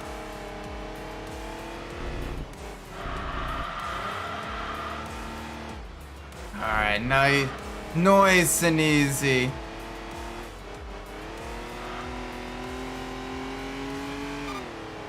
There we go. Nice and easy through there. Yeet. Oh boy. Easy. Get the car all settled. Perfect.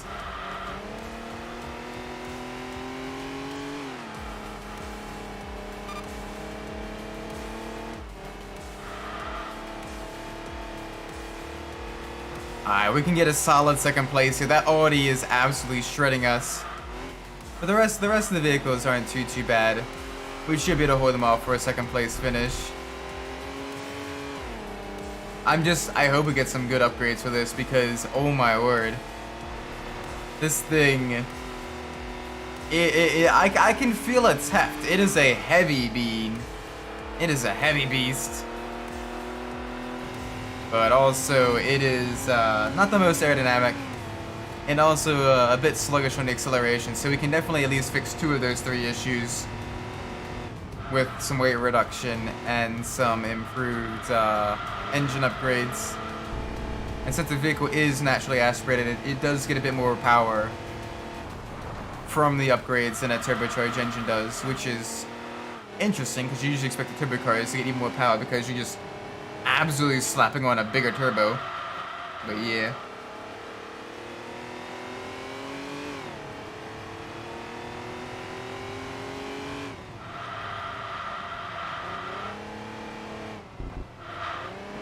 Ooh, boy. All right, there we go. No bonk. All good.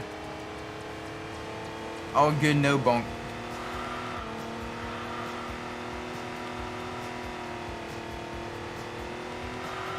All right, big push now. Big push to the finish line. Through the tunnel. Into the crowd.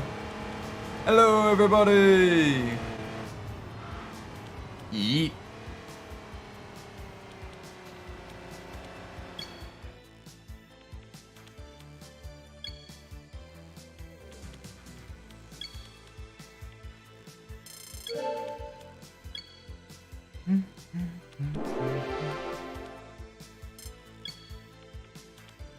Oh, found a new profile picture. Uh-oh. Alright, let's see it. What is the new profile picture? I'm scared. I'm scared. What is it? Oh, another front one drive championship? Yeah, no, there's no way we're going to do that. We could try the French car race. But the fuel being that close together, we're gonna get absolutely shredded.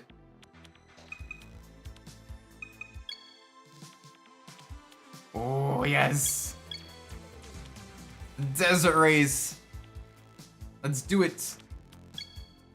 Cross desert in the minivan! Just absolutely silly.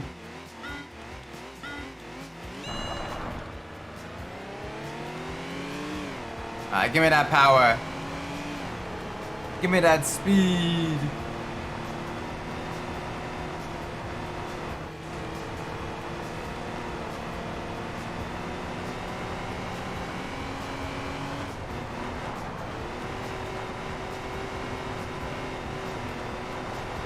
Now you're gonna change your Discord? Alright.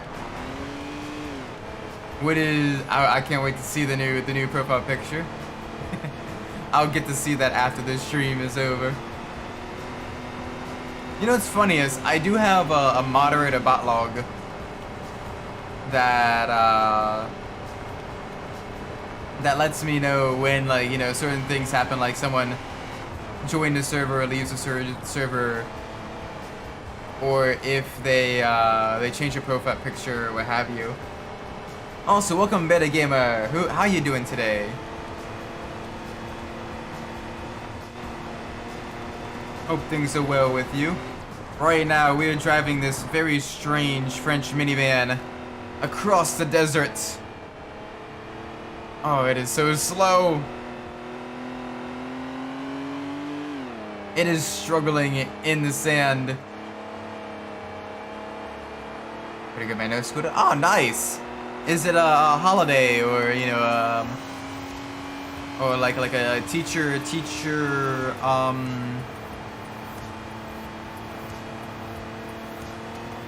oh, because of the heat.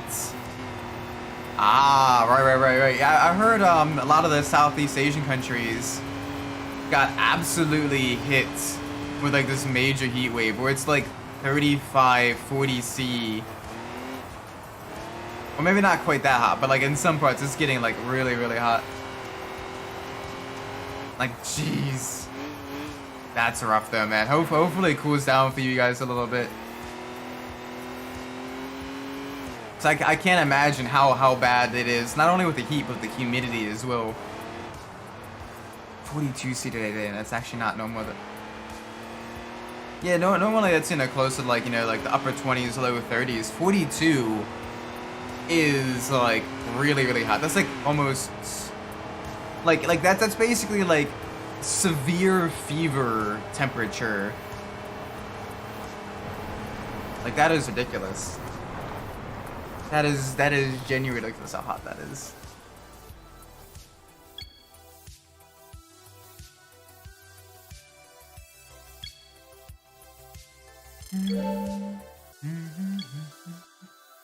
Well, here's hoping right now it's, you know, you have we need more more trees, more shade.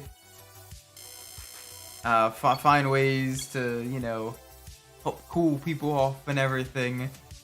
For real.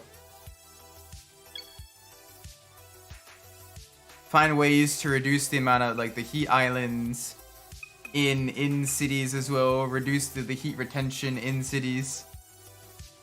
Find ways to kind of get, you know, the reflection and everything. Reflect some of the infrared lights that creates the heat. The place is getting cold because summer is over. Yeah, you're in southern hemisphere. So that makes it, you know, that makes it your fall. So interesting, like talking to like the, because one of my teammates is she's in Australia, and she's like, yeah, it's getting cooler.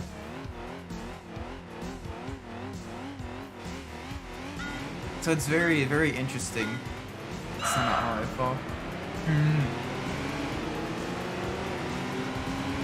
Yeah, like it's definitely a little bit of an infrastructural thing that can be fixed. Part of getting more green space in as well would help.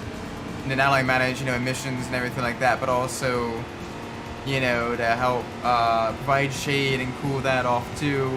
Plus, also the greens do another good job of helping minimize noise in urban environments because they help kind of disperse the sound waves, which is really cool.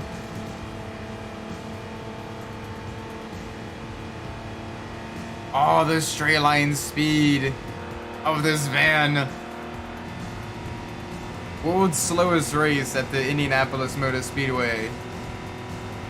Oh, that Lancia, the Lancia 037 right behind. That's gonna be a bit of a spicy car to hold off. Cause I got some decent top speed.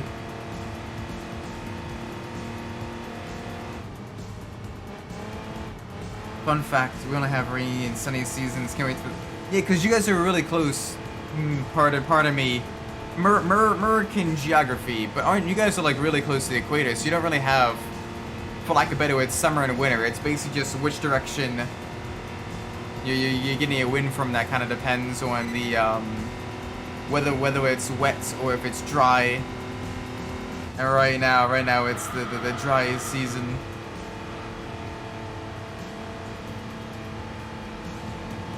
Yeah. Big ripperoni.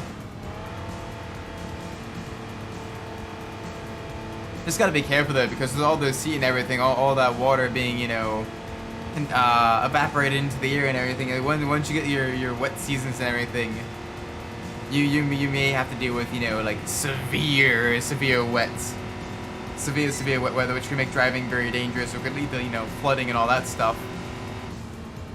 So it's got to be, you know, so something you may need to prepare for as well. Because I know in Maryland, where I live, in the East Coast U.S., we've been getting all kinds of rain and everything, and we've been getting like low-level flooding a couple of times this past month. It's been a little bit sketch. Severe wet is an understatement here. Yeah, I know. Like the Southeast Asian countries are just super wet. I remember watching a lot of like the F1 races when they raced at Sepang, and it never fails. Especially when they move the date to being around like a typhoon season and everything. Oh my word, that track got really wet. You got some really cool rain battles. Did you know in GT7 you have a Back to the Future Easter egg on the DeLorean? Yes! In the American car race, the DeLorean is driven by an E. Brown. Dr. Emmett Brown. That is the Back to the Future reference. Really cool. We experienced at least 20 typhoons. Dang! Okay, that is a lot. That is a lot of typhoons. Holy moly. Hopefully you stay safe during the wet season, my man. Because otherwise, that is rough. What's not so bad compared to snow? It depends. It's much more difficult to drown in snow. But yeah, driving in snow is also very difficult as well, because then you get your vehicle stuck and all that stuff, and you know you can end up freezing. It's both are bad. Both are very bad, depending on how much flooding and how much snow.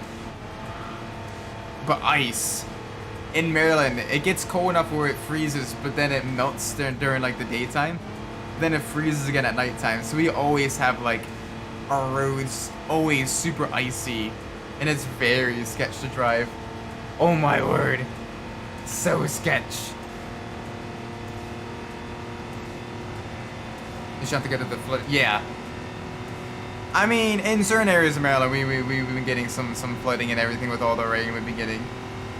Though it's thankfully drying out now, just a little bit. But yeah, past couple weeks, my sub pump was running overtime to make sure my basement wasn't flooding. Like it was constantly running, just so that all the wet weather. It was bad. I gotta do some maintenance on the sub pump soon anyway, just to make sure it's all good.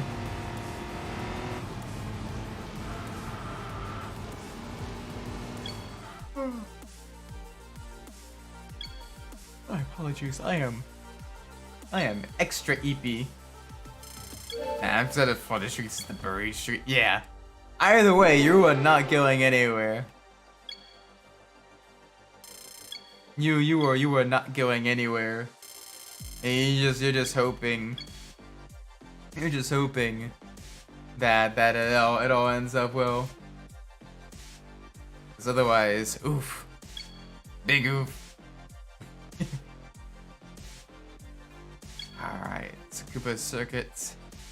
Nope, okay, we still don't have the ability to really compete there.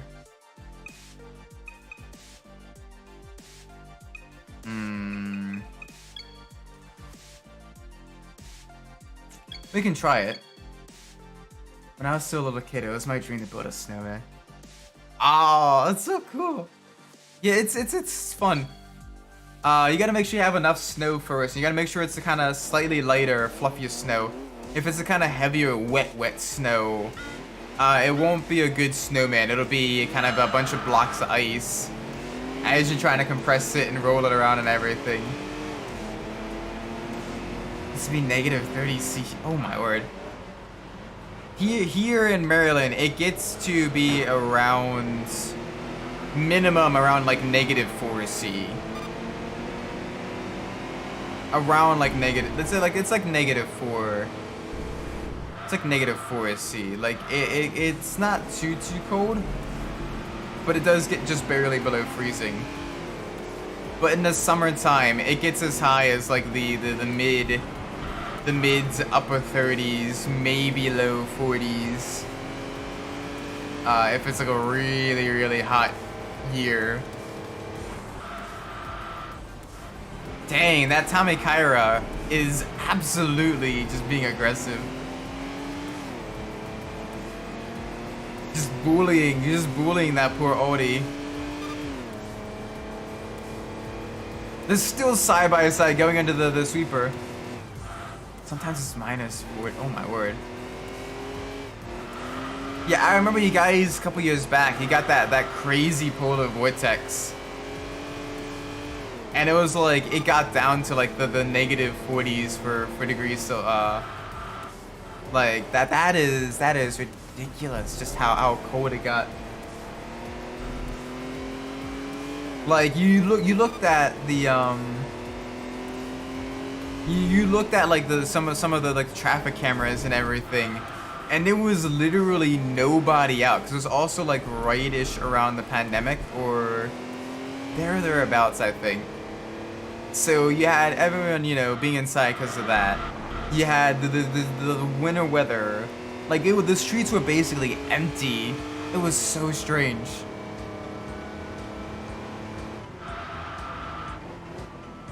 Wish I lived in the bag. I'm gonna mispronounce it horribly. Baguio City in the Philippines. The high temperature you get there is 20. Oh, nice. I bet that's, you know, a bit further north and everything. That seems like fun. The problem with cold of the hot is that you can't get warm enough. If you're too hot, you switch, which means makes you sick of frostbite. Mm.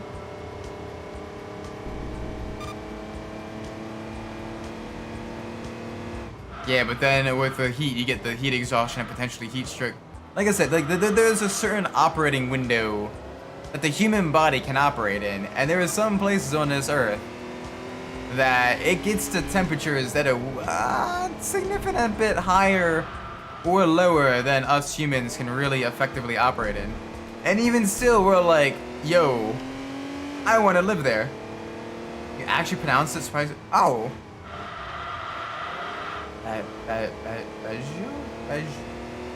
How do you pronounce it? Is the U silent in that? Like, I imagine it's soft A. Because it's an AG.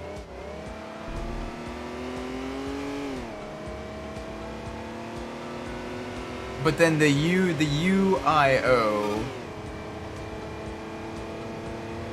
Baji. Okay, so it is Bajio.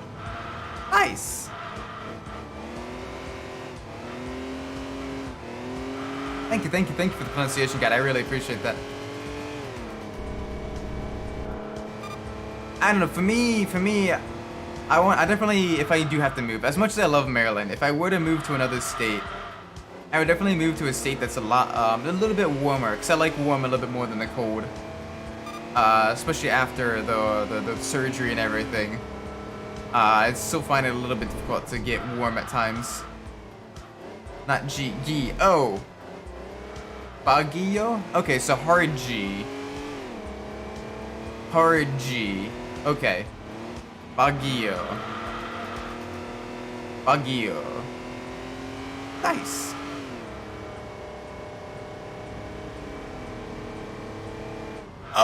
Oh, you were like pronouncing like almost like Yu-Gi-Oh. But Baguio. Okay.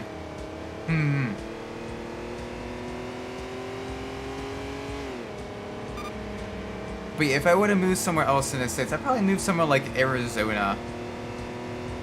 Like that'd be kind of nice. Warm, dry, a little bit more open land as well there compared to Maryland. Maryland's a bit cramped with us being kind of right in the mid-Atlantic, right by DC, the Baltimore,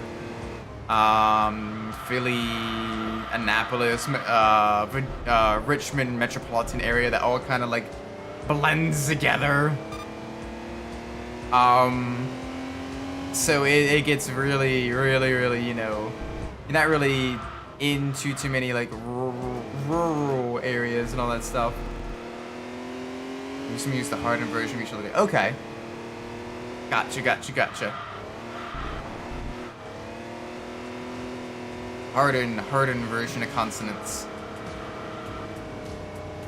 So moving someplace that's a bit more like open, warm and dry, I think would be really fun. Just to kind of get like a bit of a different experience. As much as I love Maryland, as much as I think Maryland is beautiful and I love living here and all that stuff, if I had to pick somewhere else, I definitely like, you know, would pick somewhere that's just very different for the fun.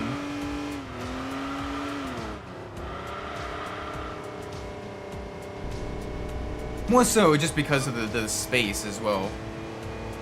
Get to live kind of, I don't want to say off the grid, but a bit more, you know, more rural, a little bit, you know, a little bit away from it all would be kind of cool.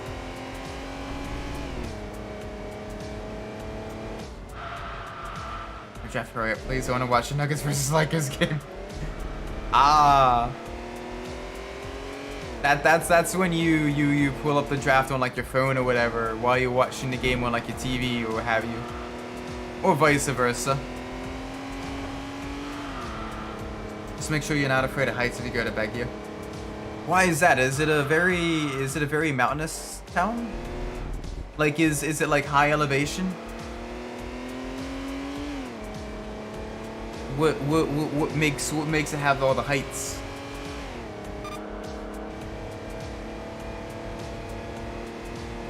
Also, jeez. First and second are just absolutely gone. But we are a very solid third. We are a very happy third. There we go. Cities above mountain ranges explains why it's cold. Okay, the altitude has to do with it. Nice. And I imagine as well with the altitude being fairly high, you probably don't have to deal with much with things like mosquitoes and that type of stuff during certain times of the year.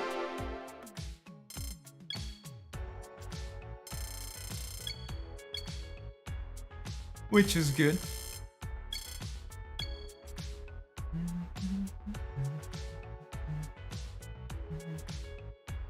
Yeah, unfortunately in Maryland, because it's a lot of swampland and everything as well. We get lots of mosquitoes. Oh my gosh, I gotta make sure I like coat myself in bug spray. Better also supply. Yeah, exactly. It's a lot higher up. So you get that, you get that, you know, that being lucky there. But still, I mean, every place has its you know, its ups and downs and everything. But it seems like a nice place to live. At least from what I'm hearing about and everything. I know I lived up in like the northwestern Pennsylvania region, which was very mountainous and very cold during my tenure at college and everything. And it was fun, very beautiful during especially the fall when the leaves are changing colors and the mountains lit up in a sea of golds, oranges, reds. Like, oh my gosh, that was absolutely beautiful.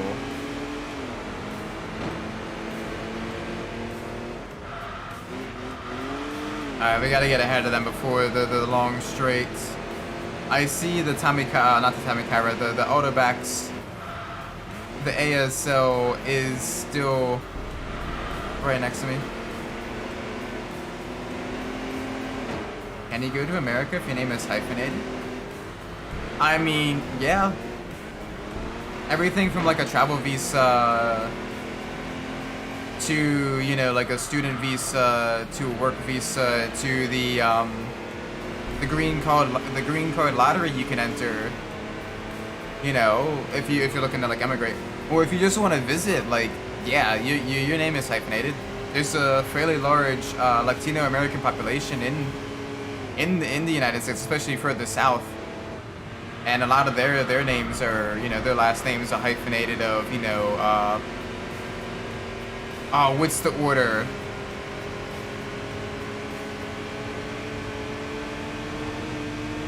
Are there people's names with symbols and numbers and they can't go to America?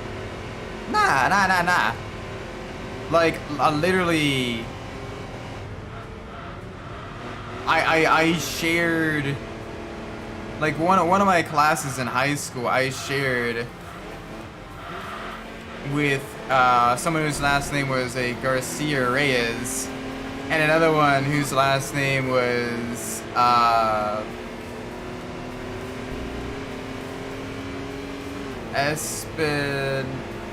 it began with an E. Esperantes? Something like that. It started with an E and it was a Z. But yeah, like a lot of like no, Latinos still have the hyphenated names and everything. And they you know, they got that on their driver's license. They got that on their you know, all that stuff. I saw in a YouTube short. I mean, not everything you see in those is 100% accurate.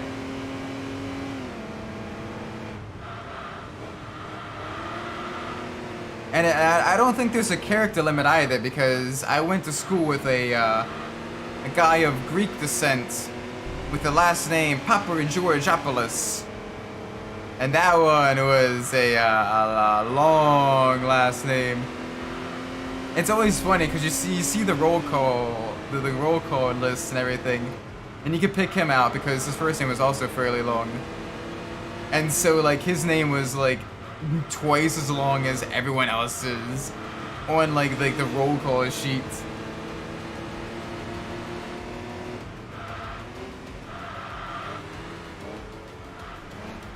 Or if you do, at least verify that information afterwards.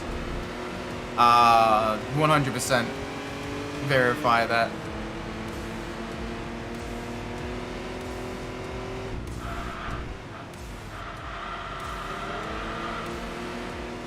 Yeah, so sometimes you get like the big hoaxes. Sometimes people are doing it just for like the shocker entertainment value or clickbaiting.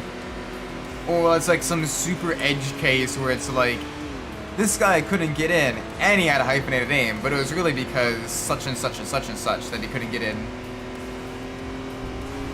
But yeah, no, there's plenty of ways to, you know, get in either via visiting or, you know, to become to come and stay here and immigrate here and everything. Granted, it's still tricky. It is still a tricky process to immigrate here. Trust me, I've been looking into that process for a friend of mine that lives in Sweden. And oh my gosh, especially if you're not like white collar, already kind of established with lots of like a major skill set, it's a little bit difficult to get the work visa. So you're better off trying to get the lottery and everything. The lottery, I believe, is, don't quote me on this, I think it's like 50,000 a year. It might be a little bit more than that. It might be 100,000 a year, but somewhere around there. Which, considering like the global population, how many people are trying to get in and everything, it makes it a fairly slim chance. Honestly, because they want to, yeah, they kind of, you know, do the clickbaity stuff and get your attention and all that silliness. What is the Umbras Syndicate? Does that mean we actually become a syndicate and, you know, do stuff with the people? No, the Umbras Syndicate, it's the Discord. It is the Discord server. That's basically like the, like forums, places where you all can like chat and everything with each other. Share gaming news, share like, oh, I did this in this game, you know, all that stuff and all that. I just called it the Umbras Syndicate because one, it rolls off the tongue, you know, the little bit of the alliterative appeal, ending with an S, starting with an S, you know. Sindicatos in Tagalog means, oh, no. Not that kind of syndicate. Not that kind of syndicate, no. Nah, we are all above board. Just a group, you know, just see in the US, syndicate can either mean, you know, crime syndicates or just a group of people with a shared and common goal and everything. Think also like Assassin's Creed Syndicate, where they weren't exactly a crime syndicate, but they were still part of a, you know, a group of the people with the shared goals and everything. And dang, we may not get points for this race because we're battling for our lives, trying to get up there. We got second and third just ahead, and fifth right behind us. And oh my word, we're gaining in the corners through here because we're just absolutely milking this this wagon, this minivan for all it's worth. I mean, look at this. Can you imagine us passing you on the Nordschleife? Like, wow. That's gotta be embarrassing. Or you gotta be really impressed with the driver. If you're cruising on and you're like your Porsche 911 or your you know, your other layaway sports car and you're getting passed by a van. Oh, come on. I wanna get close up with that AMG so I can at least get the slipstream down the long straight and maybe defend ourselves from the autobacks, the ASL, Garaya behind us. That one's only got a little inline foot, but it is streamlined and it is lightweight. And it's got that acceleration. The car in front is a big V8 power Mercedes. And it's showing it with that speed. Right now, the ASL is right in our slipstream. And you can see them gaining on us just a little bit.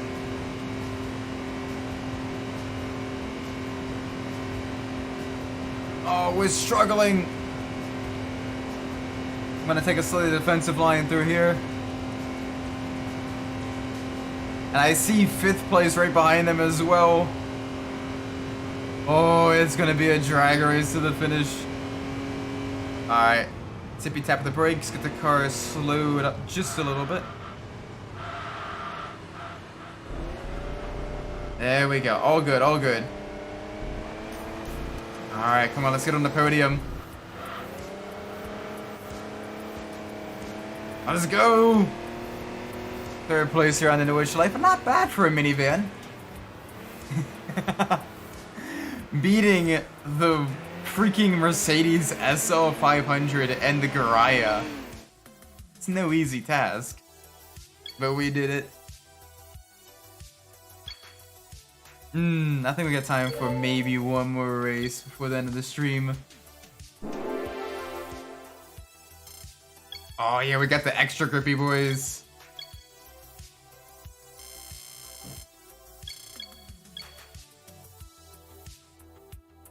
Alright.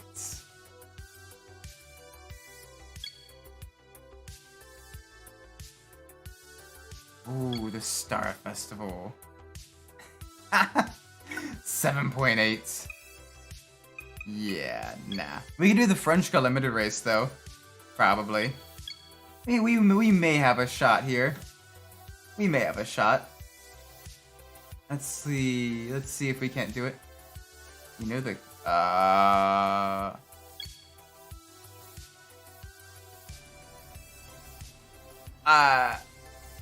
I mean,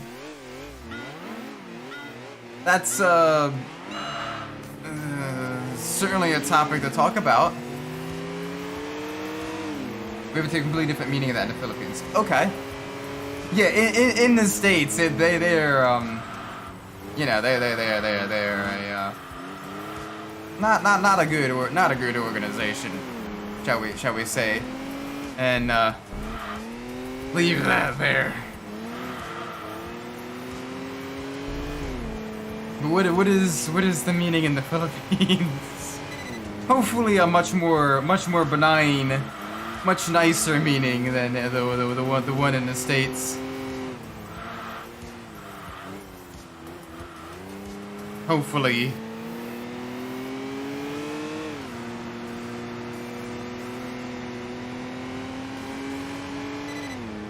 Otherwise, if it isn't a nice meaning, then I do apologize that you guys also have a mean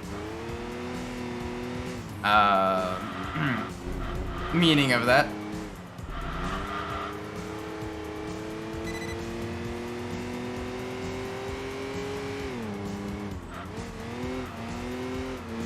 Alright, through the death loop.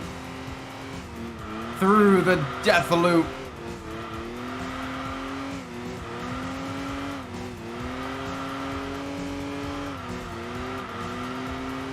Come on, turn, you overweight minivan. Give me the grip. Give me the extra grippy socks.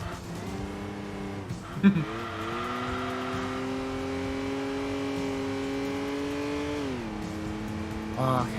Which translates in English to Your Highness, Honorable Assembly of the Sons of the People. Okay. That seems nice enough. Oh man, I can imagine like the culture shock. Like if you're an American visiting there and you see that, you're like, oh, hey, what does this mean? Jeez. Or it's like, I think it was Spain, where they have like some sort of like religious thing, and some of the outfits they wear look unfortunately very similar to the other outfits. And so like, yeah, every time something like that happens, and they have the festival and everything, they're like, no, these people, they are not, you know, they're not that other group. This is what these outfits mean here, and it's like, oh, okay.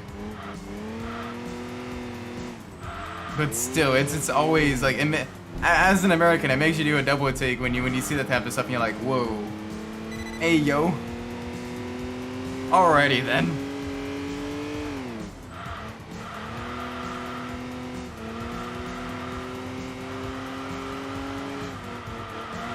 To be fair, I recently found out, and in a lot of like European countries, having the prefix to your name, ing, means that you were an engineer, which is really cool. I didn't know that, but that is awesome.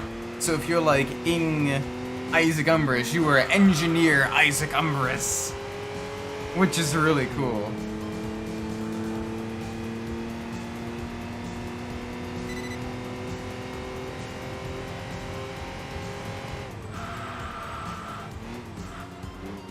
The Philippines, okay, we would be free. Huh. I'm glad y'all got your freedom and everything. That's good stuff.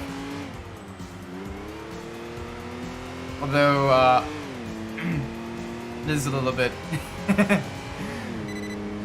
yeah. I always kind of wanted to visit some of the countries in Southeast Asia. Philippines being one of them. I'd love to visit Malaysia and Singapore as well. Be really cool. Don't be shocked the Philippines. Yeah, it's just in a more international context. Additional context would probably need to be provided for that, because otherwise, oh man, that may lead to some very spicy comments on the internet that would stem from a misunderstanding of what exactly y'all are referring to.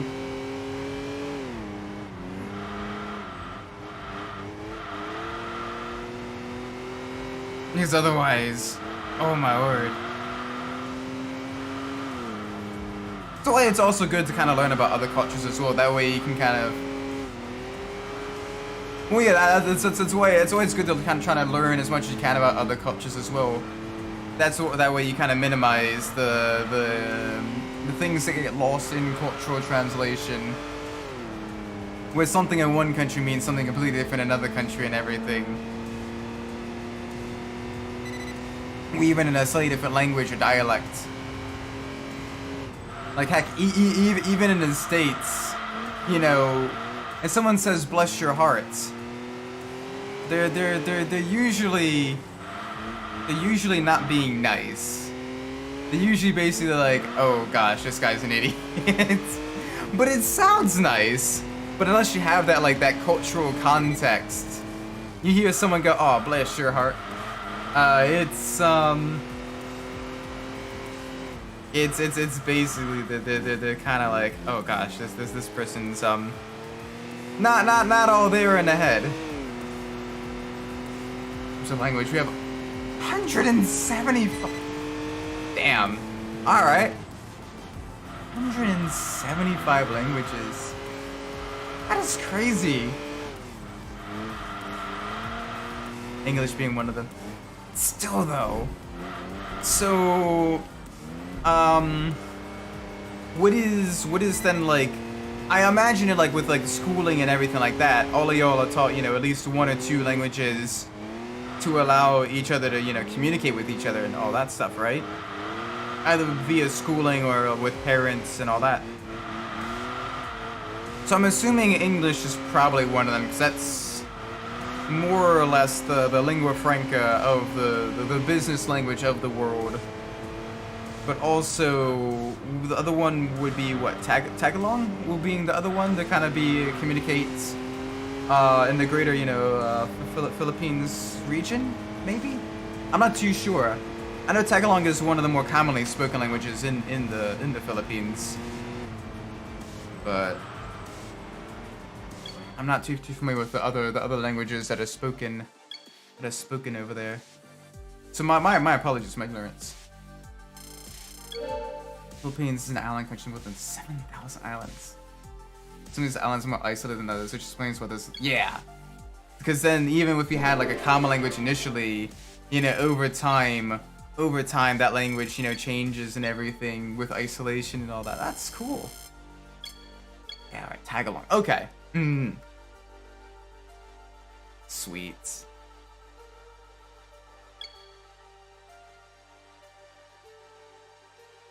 Alright, we actually may have time for one. We have time for one more race. Just so we can get this thing to level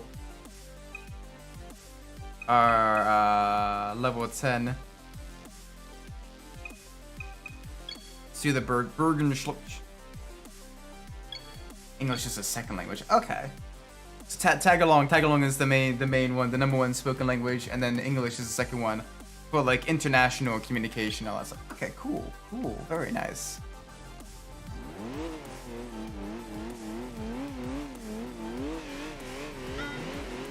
Alright, let's see how this French minivan handles these cobbled German streets.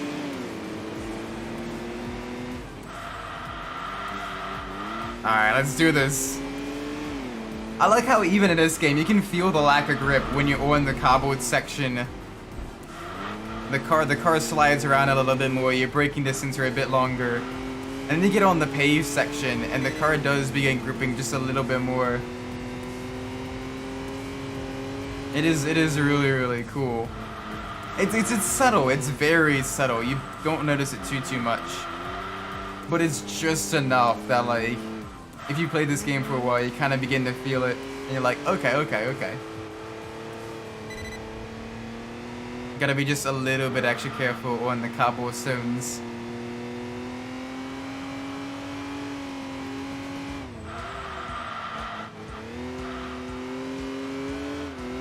Honestly, for a PS2 game though, this game looks quite nice. Like the vehicle models are really well detailed. The tracks are, you know, really good looking. The lighting is solid. Like they did a good job with this game. I wish this game got more love. It definitely deserves more love. Oh, the speed! Yeah, this van. You can kind of hear the slight difference in exhaust in it as well now that it's been tuned.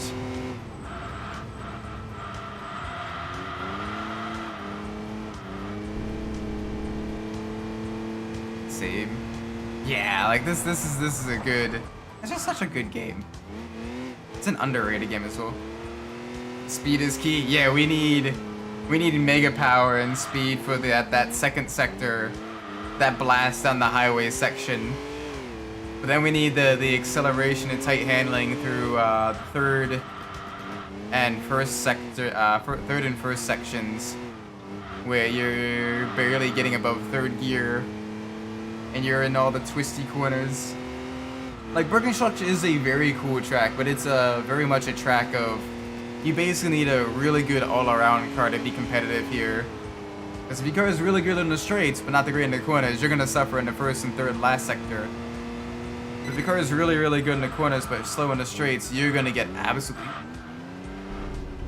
absolutely demolished on the straightaways.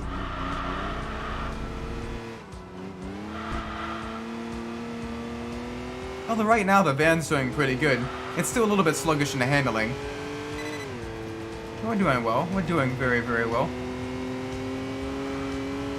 Alright, through the tunnel, we want to begin braking basically as soon as we enter the tunnel. Get it planted, get it all settled. Alright, through the twisties. Oh, I love that the low kind of growl of the engine of this thing. Just so good.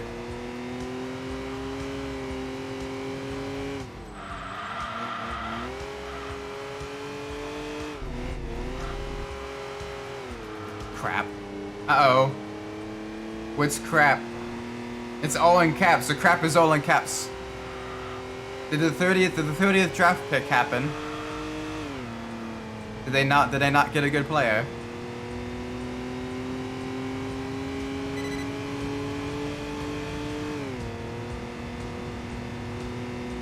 The Bills and the Chiefs traded their pick. Uh-oh.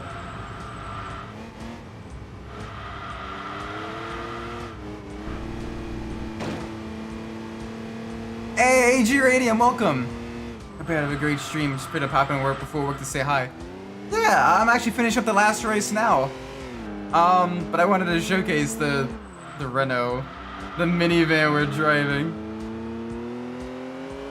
It's almost a level 10, but it's oh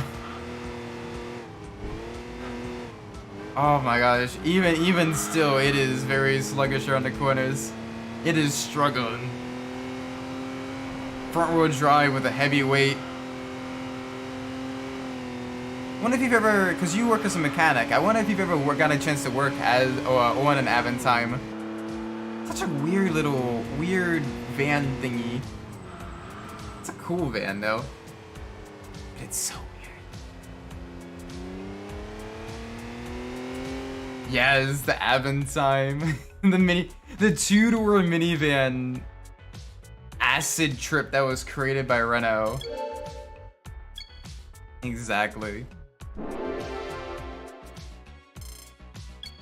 Yeah, it's French. Oh no, I'm not French. And Asia Radium, he's Swedish. I be American. No, they are too rare. Okay. So, I mean, it's a double-edged sword. On one hand, they look really cool and bizarre. On the other hand, I can't imagine they're fun to work on. Because, well, they are, they're French. Sorry. I like racing the French. I like frying the French. Alright, we got 6 cars here. Let's pull up the random number generator. If it's 1, we get to drive the Jaguar XKR. If it is a 6, we get to drive the Nissan 180SX. So let's pull up the display capture. And let's see. Alright, it's a 1! Alright. Where is it? Where's the display capture? There we go. So that means we get to drive the Jaguar XKR 100. Yes, please. Thing they created by Matra for Renault. Oh my gosh. So they're not even like fully Renaults. They're Matra Renaults. Oh my word. Alright. Because I love this car. Even if it was created during the Ford era of owning Jaguar. I do absolutely love the look of this thing. I just wish they made it with a manual transmission, the XKR. Because they only came with the Tiptonic flippy floppy automatic slush box. Car's looking good. It looks really good. I think we can do one last race, an English car race. In Victoria Garden, in London. One last race for the road. Wish I had a car. Yeah, no, it's... I imagine it's quite difficult, like, depending on where you live and everything. Being like island nation, it's gotta be difficult with getting parts and everything like that for the cars. Like it's gotta be expensive owning a car. Just from between taxes and all that stuff. I'm praying for the downfall of the Chiefs. Oh no. Okay, man, I don't have a license. Yeah, but even still, like, it's one of those catch-22s where you kind of need, well, your family needs a car for you to get a license. I guess you could maybe rent a car to get a license and then use that to then, you know, buy a car afterwards. But that's gotta be tricky. I've been driving for over a decade now at this point. I think I've racked up over 100,000 miles of IRL driving on like public roads, not like track stuff and everything. And holy cow, I now feel really old.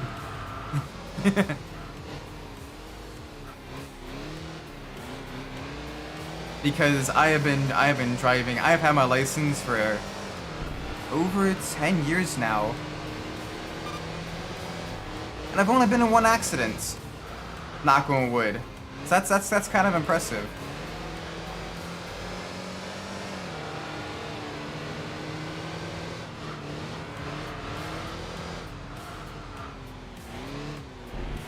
I'm hoping I can keep that. You see me rolling, hey, trolling and trying to catch me right and dirty, trying to catch me right and dirty. Ah, this Jaguar move. Like, it's got more power than us, so it's able to pull away on the straights. But it's so sluggish in the corners. Like, bruh, I'm gonna dive bomb him.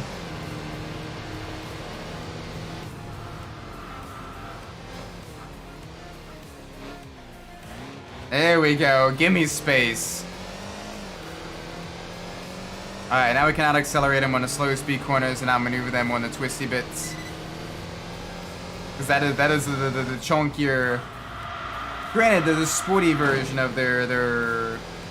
Oh gosh, my mind is blanking on the what letter designation that one is.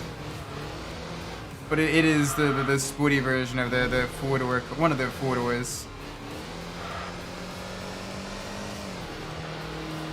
Ah, it's so good. Like the detail they review me on the top. Yeah, it's really nice to have that in the racing games because it allows you to use the bumper cam if there is no interior cam, which gives me a better sense of the like the space of the car. It's much more difficult driving in third person in like the sim or simcades and Sims. Because it's just it feels very weird. Kind of lose a little bit of sense of speed of the vehicle, how fast I'm going through the corners.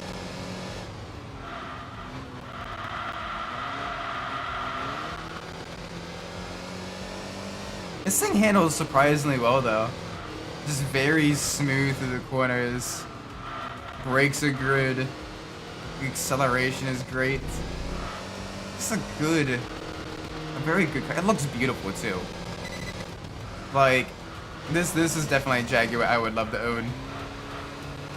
I think Drive Tribe did a video where they tuned one of these up and swapped the automatic gearbox for a manual, a 6-speed manual, and upgraded the supercharger. And yeah. If I ever had one of these, I would try to get that done to it as well because I would love something like that. A beautiful manual Grand Tourer with a supercharged V8, but it's got these sleek, rounded lines. Like, oh yes, please.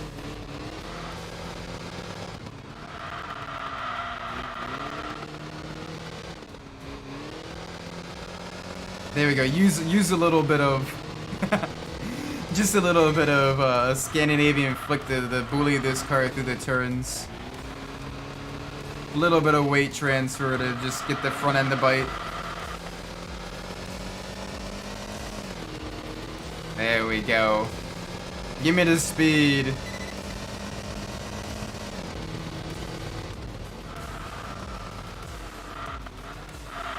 I might actually roll this one to the pool if I maneuver one of these. Oh yeah, that's why you start slow and everything, and if you need, you know, if you feel, you know, the desire to go really fast, you get involved with like your local racing club and everything, and you do like autocross, or you know, you take it to a track. Do the Philippines have a racetrack? Oh, Ravens on the clock? Alright, I can't wait to see who they pick then. Ravens are the home team. Just gotta root for them to pick someone good.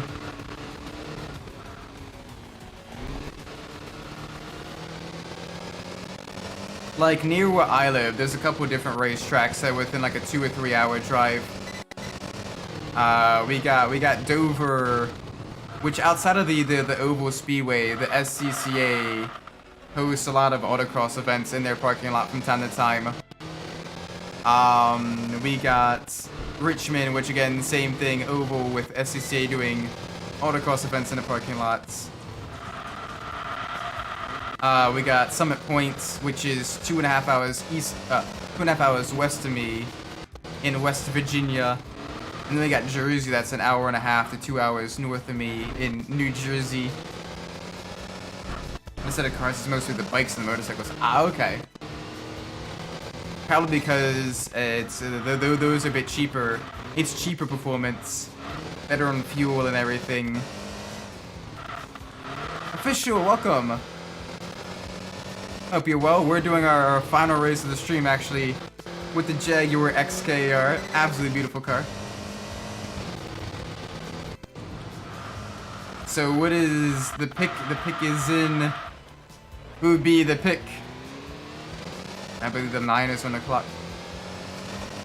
Ooh, best of luck to the Niners. Who's hoping to make a good pick?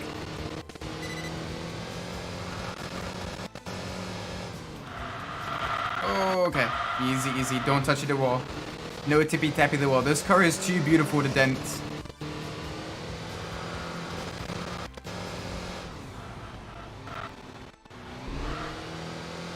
Oh my gosh, this is gonna be good. So I'm waiting for it to be now. Okay. I'll probably be seeing the announcement as I'm working on a few things after this stream. But oh, all right, can't wait to see what they announce. The final straight of the final lap of the final race of the stream. Here we go. Random fact about the Philippines: we call flip-flop slippers. Interesting. Because usually in America, our slippers are like, you know, warm and fuzzy and everything. So that's interesting that you have like the flip-flops. I know in Australia they call flip-flops thongs, which is very interesting. Hearing someone say, "Oh yeah, look at my thong," like, "Oh hi." Oh, you mean the other thong? Okay. Not that I mind looking at it. I shush. Be good, Isaac.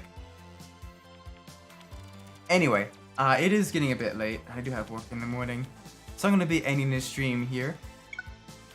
Thank you all so much. Thank you all so much for watching. I do appreciate it. If you enjoyed the stream, please leave a like, subscribe.